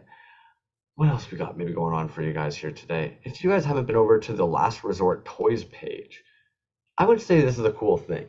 And we are getting to a point where I would actually be surprised if we don't see this happening with our homies as well more and more. So every now and then you'll see something like the OMFG series, but these are the Run Amok series by Last Resort Toys. Right now they're about $20, but what I think is actually just really sick about this is it's actually more the opportunity for several different sculptors and artists to get in on a run of something. So a lot of the times, if you're looking at something like, if you go to the Minifigure Militia site, if you were to go to MCC Toys, a lot of the dudes who worked on the OMFG series before, they'll get assigned like a colorway that they're allowed to continue to sell. And so let's say like they did the sculpt on one of the pieces. So for instance, there's one of the sculpts from the Run Amoks. Here's a sculpt from one of the Run Amoks. And what's dope about this is you can technically get like 5 artists, maybe 10 artists, to all go in on a run where you're actually going to approach something like one of these factories that do the PVCs. And one of the most expensive parts typically is getting the molds made for these things. And then you can sell them as a pack. And then basically each one of you picks a colorway where you're the person who sells that colorway. Just a fun idea. And like I said, with 3D printers these days, I feel like we're getting a little bit closer and closer to being able to do that. And a lot of times I actually do, I think I've shared the Minifigure Militia page before, but MCC TX Toys, I'm going to pull this one up here as well, because this is kind of an example of what I mean. If we pull up this page here, the October Toys, the OMFG series, right on that right-hand side, it's going to give us a breakdown of a lot of the artists. So Puke Knight, designed and sculpted by Jared DaCosta. Shirtle design, Kenjitron, and sculpted by George Gaspar, so Double G Toys. Cryborg, designed and sculpted by Andrew Schreiber, Rufus. Cuddleheart, designed and sculpted by Turbo Pistola. Right, so even though these figures are all here, you might have even noticed one time Eric Nilla actually dropped a set of these guys around Halloween, and it was actually like a sick pink and purple. It's a 2-part figure. But this is kind of what I mean. And then $9. So for one, if anybody actually wants to grab some dirty ass cheap toys right now, $9 hairs, come on. But this is gonna be like a double G set as well. So something like this guy here, like the Brockatal, Deadbeat is really popular. But you'll notice MCC TX Toys, he's getting all these orange ones, right? If I were to go over to the MFM, the Minifigure Militia, they typically have the Uzarian green, but they're the same figures. Boom. With Deadbeat, Uzarian green. Go over to MFM, shop all. So a lot of the times these guys ended up collaborating or working together to make these sculpts be a possibility. And that's how we end up seeing like these sick little like collabs where again, Pugnacious, Barbarianaut, Dr. Decay, Tin Can, Fruit Punch. I think Tin Can might even actually have been Last Resort Toys, as Last Resort Toys does have access to being able to sell the Tin Can for $2 on his page. And if I go over to the Minifigure Militia one, I believe theirs was this guy here, Fossil Freak. $3.25. Like, get out of here. Boom. Boom. Oh, the man of the hour. B. toys, toys, toys, toys. I swear I'm not just chanting that. It did just ask me if I wanted to admit him into the room. What up, G? Dude. Fuck, man. Sorry. I had a Hey. actually I have a charger in my pocket so I can just walk around with it and keep my phone charged. And at some point, I think my elbow hit it and turned it off because I took it out of my pocket and I'm just like, there's still battery in it. And it says, oh no, it turned off. So my bad. Anyways. Hey. It happens, man. It happens, dude. We almost made it through that entire room. Is your phone back on and rolling? Or is that what you're on right now? I'm on my phone. Yeah. Yeah. It's oh, good to go. I love it, dude. I got one Hurt Toys case to show. Yeah. A couple Epoch pieces. And then Yeah. that's about it. Gibber, dude. The floor is yours, good sir. Thank you, man. Thank you. Thank you. All right, here we go. So Hurt Toys. We'll start off with that. That's been floating around a lot lately. I don't know if anybody's following that dumpster fire, but anyways, here goes some Hurt Toys stuff.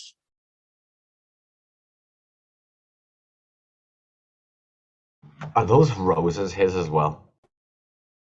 They are. He used those in a mold, actually, but he made them for his dad's wedding, which was recently, and he left them on the tables for people to take, and a lot of people didn't take them. So fucking dummies. Yeah, I, being one of the last people there, walked away with about a dozen of those. Those are gorgeous, dude. They Hurt, are. man. Gorgeous pores, dude. That's nice. Yeah, they're really, really nice too. Think about the hours and the materials of doing those roses. You just even said a dozen, man. Jeez. Oh, dude, I think he probably made 60 or 70 of those altogether. Oh my fuck, man. Yeah, he had What a guy. He had a box, and actually I have pictures of it, man. He just had there was a box and there was just like layers and layers and layers of them.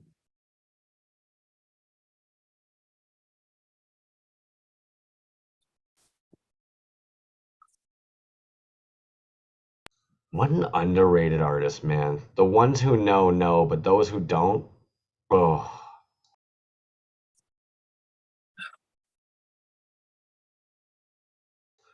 Jeez, that guy on the far right is so gorgeous, man.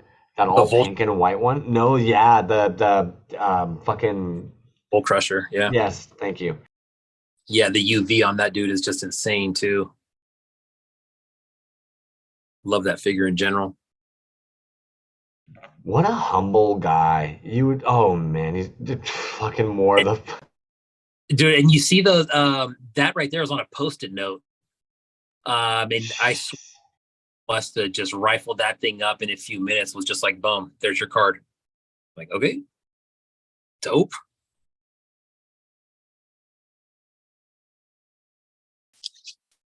Tick. Look at the fade on. No paint on that. I know, that's a really good tick. When you got that one, we were all jizzing over that fucking pour.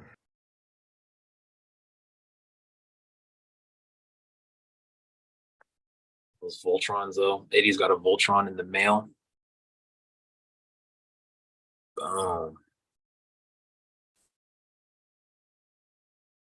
That the Bob Ross one, man, is sick. That's a original artwork, of course, on the card. The card art is amazing on that, man.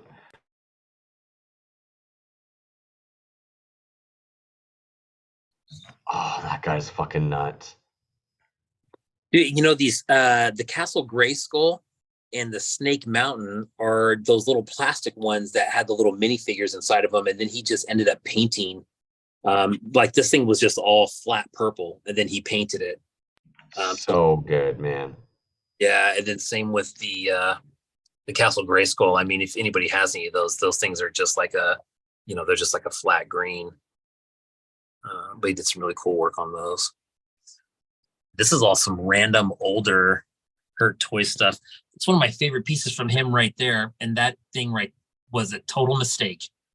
That is basically like a piece of shit. that it started bubbling and foaming and doing all kinds of crazy shit. And he took it out, and I said, well, honestly, dude, that looks badass. And he said, good, it's yours. Funny how that happens. I like those little Metamutants too. Those are cool as shit. Oh, yeah, man. Those are cool. They have a swappable head, the other head being a pumpkin.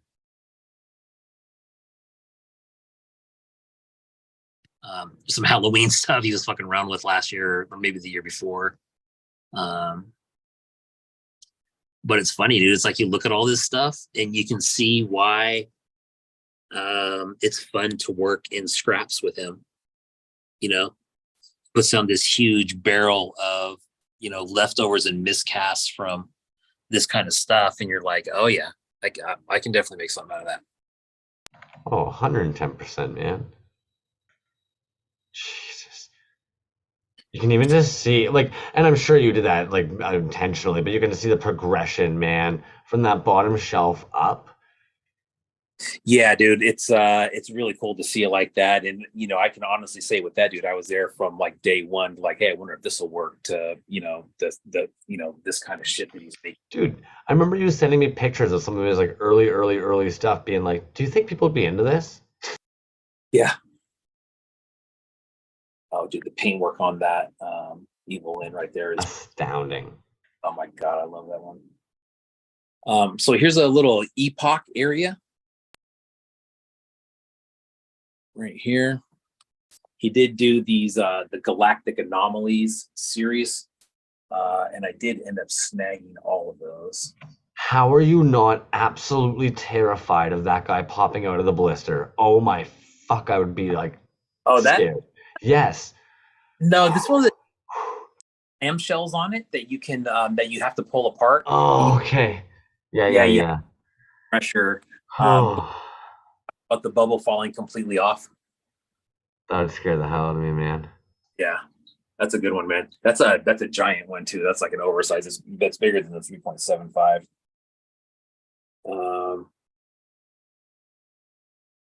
Epoch. I bought one of those packs of art that he has.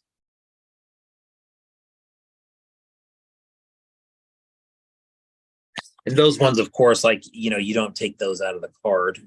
I guess you could, but there's so much detail and work in those cards. It's super, super good. Yeah, I'm so sorry. I'd be ripping those guys out of there so fast.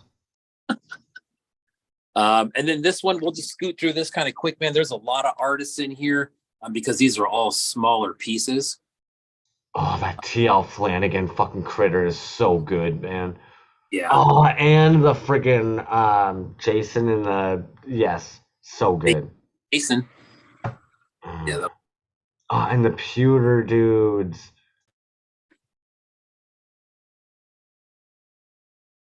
I need Toyz. Fans. I need Death and Strawberries. Damn, Daniel. Last Zectron right there. Bam. HH. Fat Dads. Creepy cute toys back there. Oh, hello, little Grumpy Gus. Yeah, Grumpy Gus, there he is. Devil's Weed Crafting right there. Neon Jesse Sketches. Yeah. Retro Neon now or something on Etsy. Right.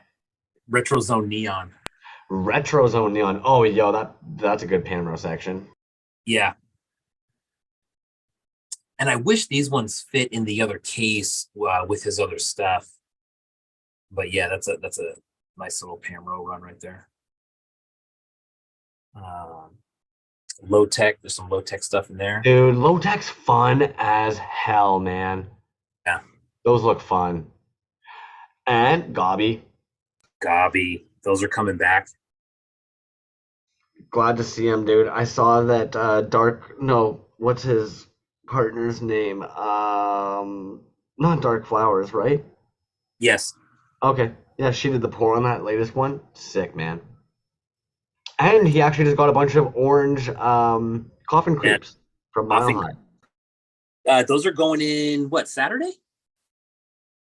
I'll double check in a quick second. 1 second. There's some Wendigo back there.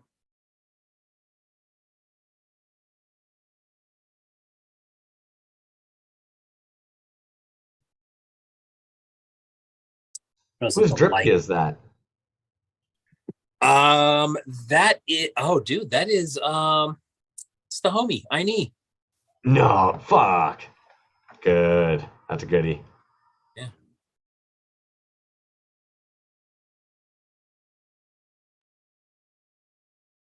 Shit, haven't seen Monster Vat in a little bit. Yeah, yeah. I was gonna say Monster Vat right there. There's some broke one back there.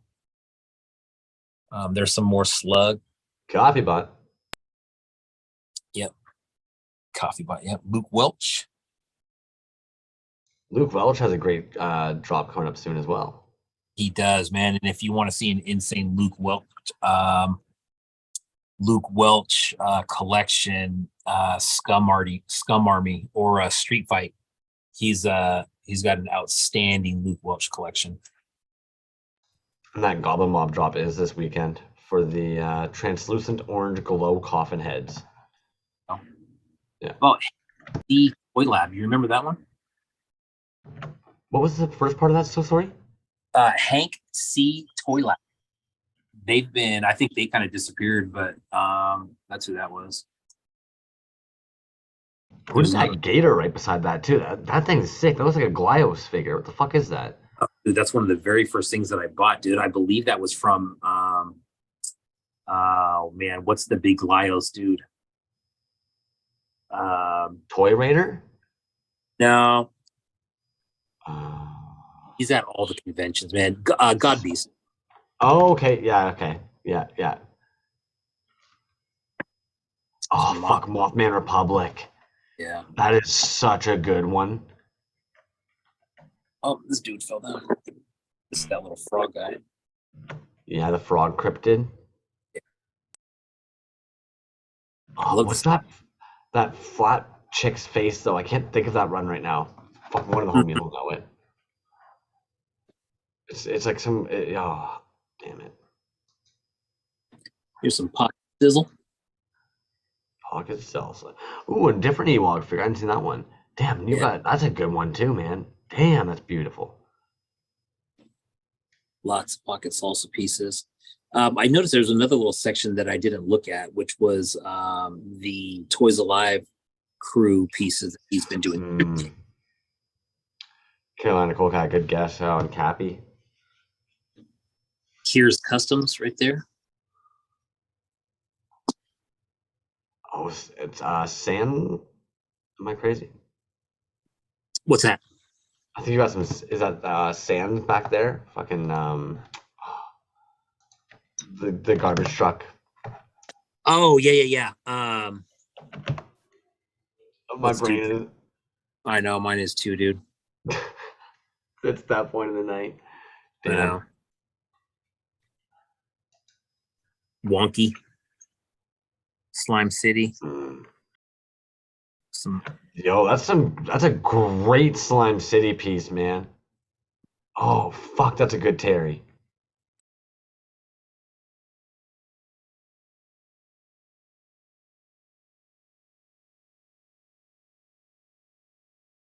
That that little guy in the back, it's just sticking his head out there, dude. That's a Dr. Arcane piece. I haven't seen that cat in a bit, eh?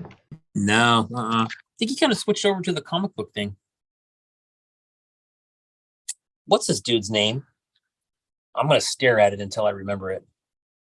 Dude, it's actually driving me a little bit insane right now, and I'm trying not to think about it so hard because it's like San Ram, San Raz, San, and I'm like, oh crap, why can't I just get it right now? It's really killing me. Oh god, dude, the magnet of it.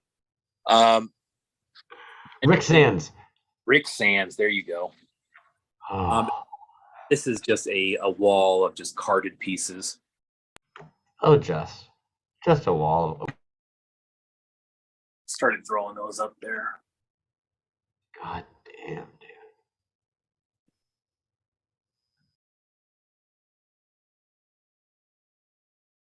Stand for you though. Yo, Octora is such an underrated figure, man. That thing is dope as shit.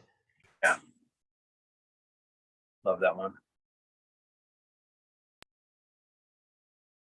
And that Angry Beast Macamee is a great sculpt. Fuck, there's some gold on here, dude. Jeez. You know that, though.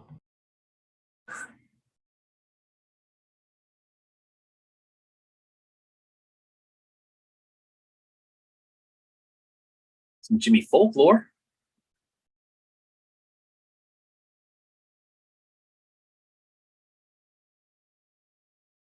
Oh, that Dookie. That's a goodie. That low tech is good too, man. Yeah, that Dookie. That is. And that low tech, though, you're right. That looks even better on a card, man. Oddly, like I don't know. Yeah.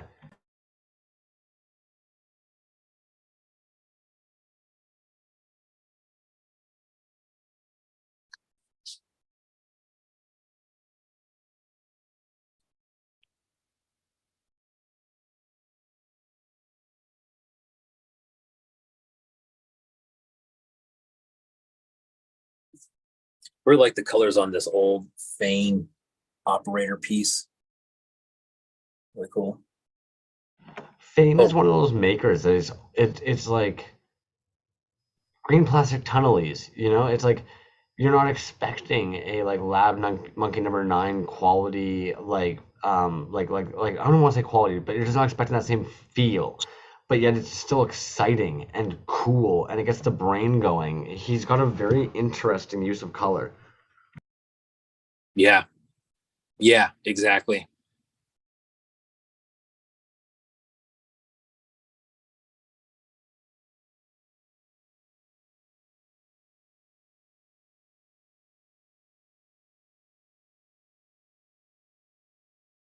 You could like that wall is literally like an art installation. Like you could stare at that for so long. Yeah, that's kind of what I mean, I like the kind of randomness of it, but just kind of, just kind of let your eyes just kind of cross that trash can's good. But yeah.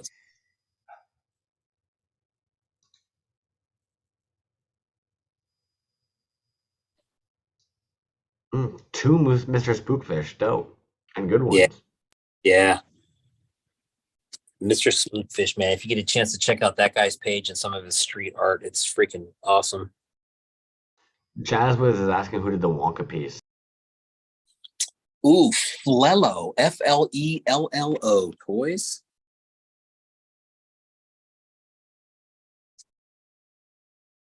Flello. Toys? Yeah. Yeah.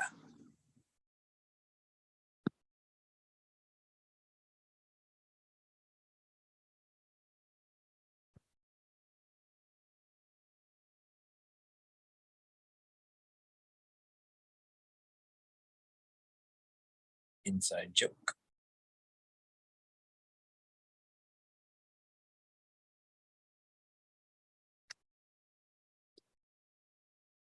And that, my friend, I think concludes. That's wild. That's a cozy room, man. Like, I hope you know that, dude. Like, and I hope you feel that way when you're in there. Like, it's not just a dope as hell room, but it really does feel like a very homey, comfortable room. I hope you end up enjoying getting to sit in there a lot, dude. Oh, thanks, man. It is. It's comfy, and I think a lot of people when they see it, they're just kind of like, "Man, what is all this stuff?" And you could sit here and just stare at stuff for days too. But what I really want people to do is just kind of, walk up to stuff and see and be like, "Man, what is that? Who did that?" And then you can get into a story on every single piece here and be like, "Oh, this is this, and it's." I bought it because of this, and this is what they're about, and here's their page, and hopefully it'll turn into something like that. But on the other hand, I don't really like people at my house either, so it's just a room full of good stories.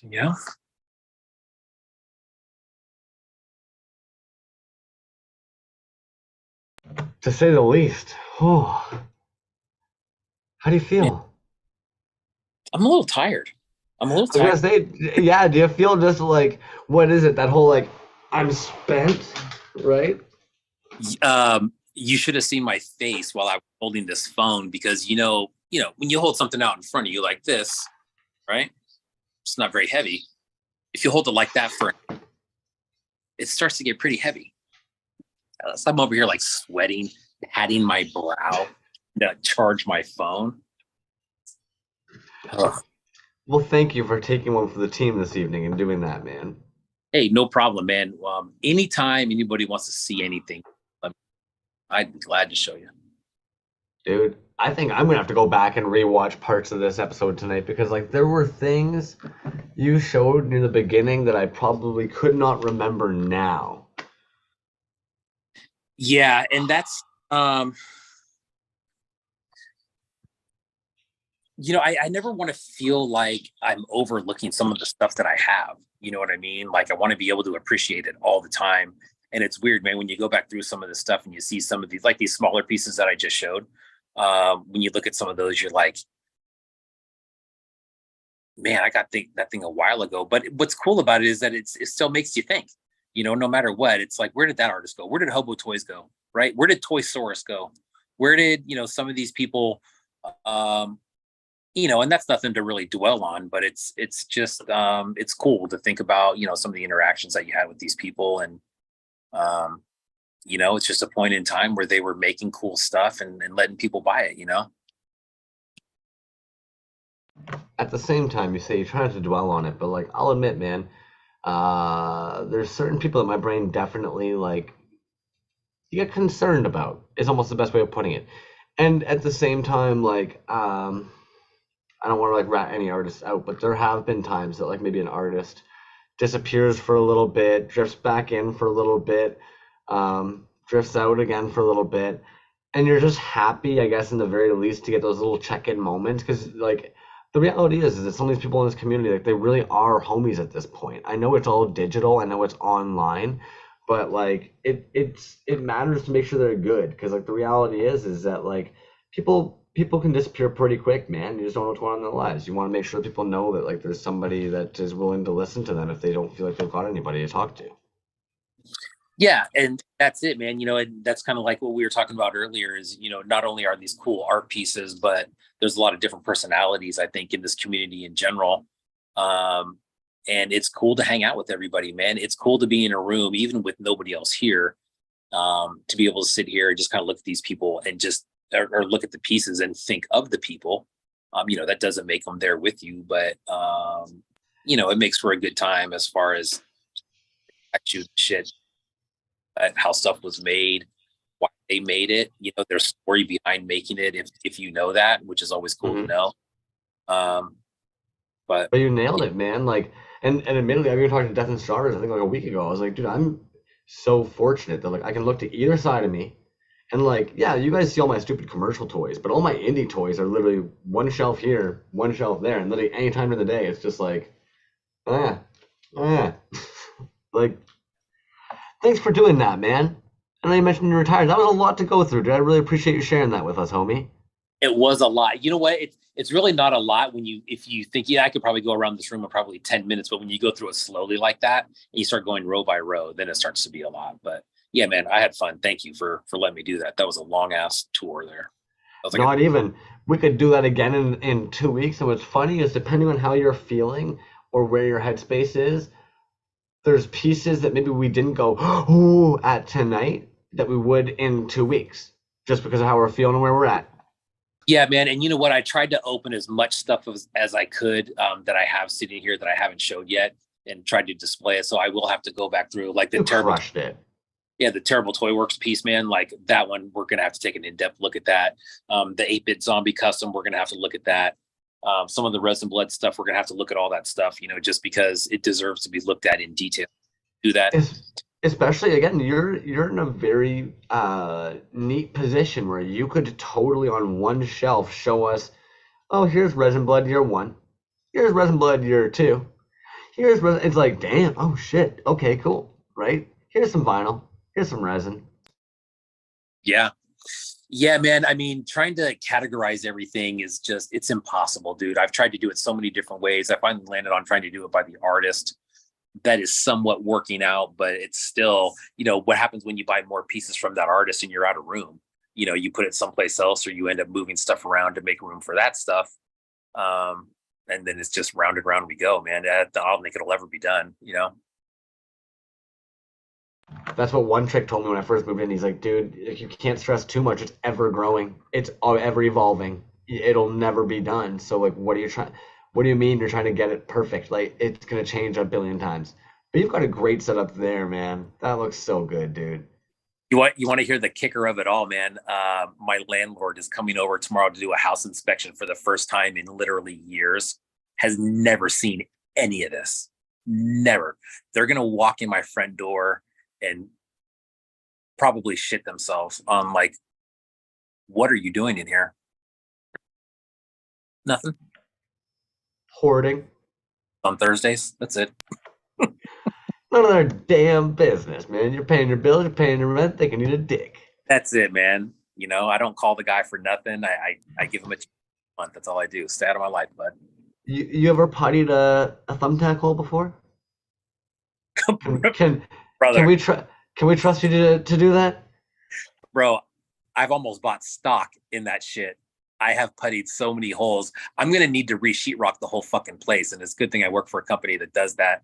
But when I leave, yeah, these holes are gonna look like they were just Bonnie and Clyde straight. Literally just saws all the corners of the room and just take the whole fucking drywall out and just Yeah, just redo it, man. Start over. So yeah, that should be interesting tomorrow. So if you don't hear from me next week, I'm probably homeless. Oh man, we got that giveaway left. The resin blood resin backer, man. you left the most insane one for last, you bet. Skilled one. I need to buy a tube of Colgate toothpaste and squeeze it into the holes. Once it dries, sandpaper over it. There Yeah, you I go. guess. Minty fresh in the room afterwards too. Dude, dries Wow. super hard. I dry super hard. Man. I'll pull up the wheel for the giveaway. Unless you got something there, sorry. No, I don't, man. Actually, I need to grab the giveaway so I can actually show it. While you're doing that, I'm dying to take this. So I'm gonna pull up a share screen and show you guys the wheel, and you guys can let me know if your name's not on there. This is that big old massive resin blood casted backer. What is the figure on that too? I'm so sorry. I feel like a freaking idiot right now. How do I not know what figure comes with that dope ass backer, man? Oh, it's a Green Goblin. Oh, gee. Yeah. I know a So, lot of people want a Green Goblin from him. yeah, it's a Green Goblin, but it's pink and purple. Oh, Yeah, super sick, man. And it goes on the card so well. As a set, it's really nice.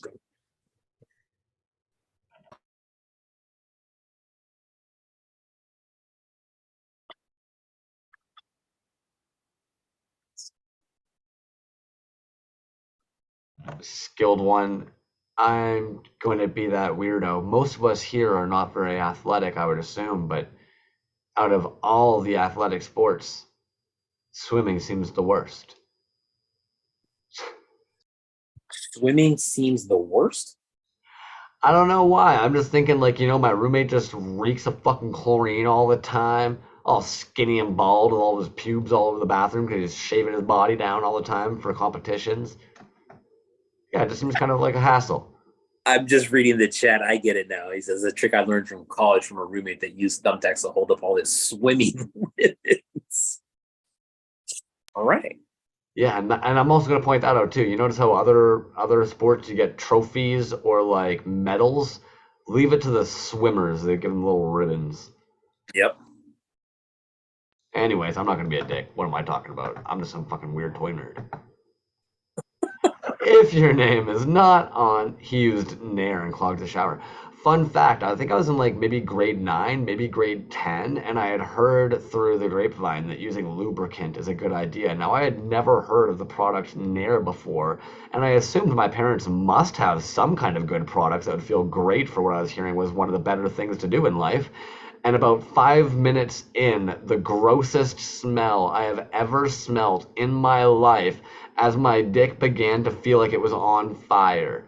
Ladies and gentlemen, read everything before you put it on very sensitive areas. Oh my God. Nair, you said? Oh my God. Dude, like I said, you just open up the drawer in the bathroom, you're kind of snooping around, you're looking at that or apricot scrub, and I knew I wasn't about to reach for the apricot scrub. Oh man, that's horrible. I'm sorry you had to do that, man. Ah, hey, you know what, dude? You learn what you like, you learn what you don't.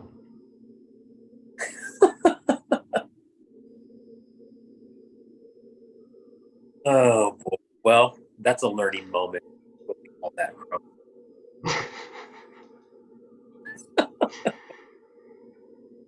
Don't do drugs, kids.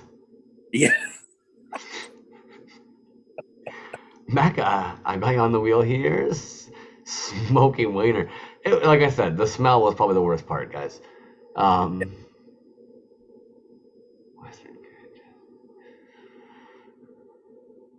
Yeah. Hey. Yeah, somebody had to, man. Those warning labels weren't going to be put there for no reason. Skills one says, bald patch on his satchel like Friar Tuck. Oh, jeez, yeah. Right where basically where the palm hits. Yeah. Okay, anyways, all toys, all the time. That's Jeez. it. Shuffle, shuffle, shuffle, shuffle. Giving her a spin. For that sick-ass resin blood, but casted, backer, and goblin. Mm-hmm. Who gets it? Who gets it? Oh! Yo, that might be the first time. Bootleg Toy Co. Congratulations, dude. I don't know if they've ever won anything watching the show. Nice. That's sick, man. You know what? He did win something. And you know what it was? I know exactly what it was, dude. It was a Tim Barron print that we did. I believe it was at the Christmas show, though. So it was either the Christmas show or the 50th show. One of those two. But anyways, yeah, congrats, dude. That cat does a lot for people, man, and I'm really stoked that he's getting that win, dude. I know he's printed off a lot of different things. He has designed a lot of things for a lot of different people. I don't know what kind of agreements he makes with those individuals. I'm sure that they work things out, but I'm happy to see them get a solid win like that, man. That's fucking dope. Yeah, straight up, man. Such a good dude. Love all of his work. He's got a ton of stuff coming out. There's a lot of stuff out there already. Talked to him on the bootleg toy market last month. Great dude, man. Bootleg Toy Co. Go get some of that stuff. And if anybody is curious too, hit up Resin Blood, man. If you're liking that, you want to know how you get yourself one of those, hit him up. Dude's a nice dude. Oh yeah, I'm sure he's still making these too, man. These are super sick. So yeah, congrats, Bootleg Toy Co. Man. That is what's up, man. Oh, heck, dude. You want to tell the folks at home what we're going to be doing next week? I think we're going to be doing scraps mainly next week, right? Episode 68? Oh, dude, I think with 72 artists to cover, we are going to be busy. I would love to sit here and say, hey, Crumbs, how can I help you with tabs? And if there's a way I can do that, please let me know. Actually, if I may take a moment, if anybody knows for a fact you are going to be participating in scraps, please, I'm begging you, if you're watching right now or if you know somebody else who's making a piece, DM us. Because some shows we know leading up, because there's so much time in advance, who's going to be on that roster. We can try and kind of clean up those tabs and bring them up. But with you guys, some of you might be signing up right up until the day of the 31st, and some of you maybe haven't signed up even yet. So, like, if you're doing it, please let us know, and then that way I'll start a document that, like, I know the day of. I'll just start going to your pages and getting you guys loaded up into tabs. Otherwise, we'll all just have fun, man, and just fucking look at sick-ass work. The tab quantity doesn't matter. Right, exactly. Yeah, Stormico Station said something that I wanted to follow up on real quick. He mentioned that Bootleg Toy Co. has a Kickstarter going. Yes, he does. It's for that vinyl piece that he's making. So Black Cat Vinyl? Black Cat Vinyl, yeah, if you could support that. Get out there and support that. And he has a giveaway going right now as well. And there's ways to get in giveaway. So hit that up on Bootleg Toy Co.'s page. Do what you got to do. And I'm going to share that Black Rat vinyl right there in the chat for you guys right now as well. Solid, dude. Is there anything else? Am I kind of missing anything? You want to touch base on what's going to be happening next week? Next week, man, just scraps, I think, man, right? Just we're going to be scrapping it out next week. It's going to be a huge show. It's probably going to be a long show. Hopefully there'll be a lot of people watching that are just trying to get caught up on all the scraps event, man. 72. I mean, even if you're not in the show, you know, trying to hit up 72 accounts just to see what was out there. Man, you might as well come catch it all in one place with us instead of trying to float around trying to catch all 72. But yeah, it will be on the Scraps archive. I think he also mentioned in the past he had done hashtag Scraps the Art Show, and that had gone kind of hit and miss. It's because it's long. So then you have some people writing Scraps, some people writing Scraps the Art Show. We'll find it all.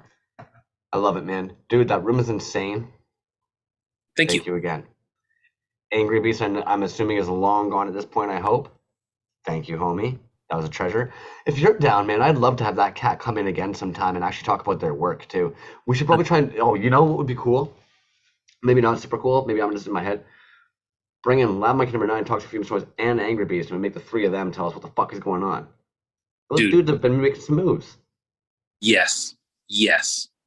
I think that's a great idea, man. I think if we could get all three of them on and have some sort of roundtable, that would be awesome. Like I said before, those guys are, you know, and just for me personally, man, coming into the scene, you know, 3 years ago or whatever, those guys really do seem like, you know, the senior members of the community of what we do. He said it's only been around for 9 years, but dude, 9 years is twice as long as a lot of us has been here, almost 3 times as long as, you know, some of us has been here. So when we start hearing people have been around for 10, 12 years, we're like, holy shit, dude, you've been doing this forever.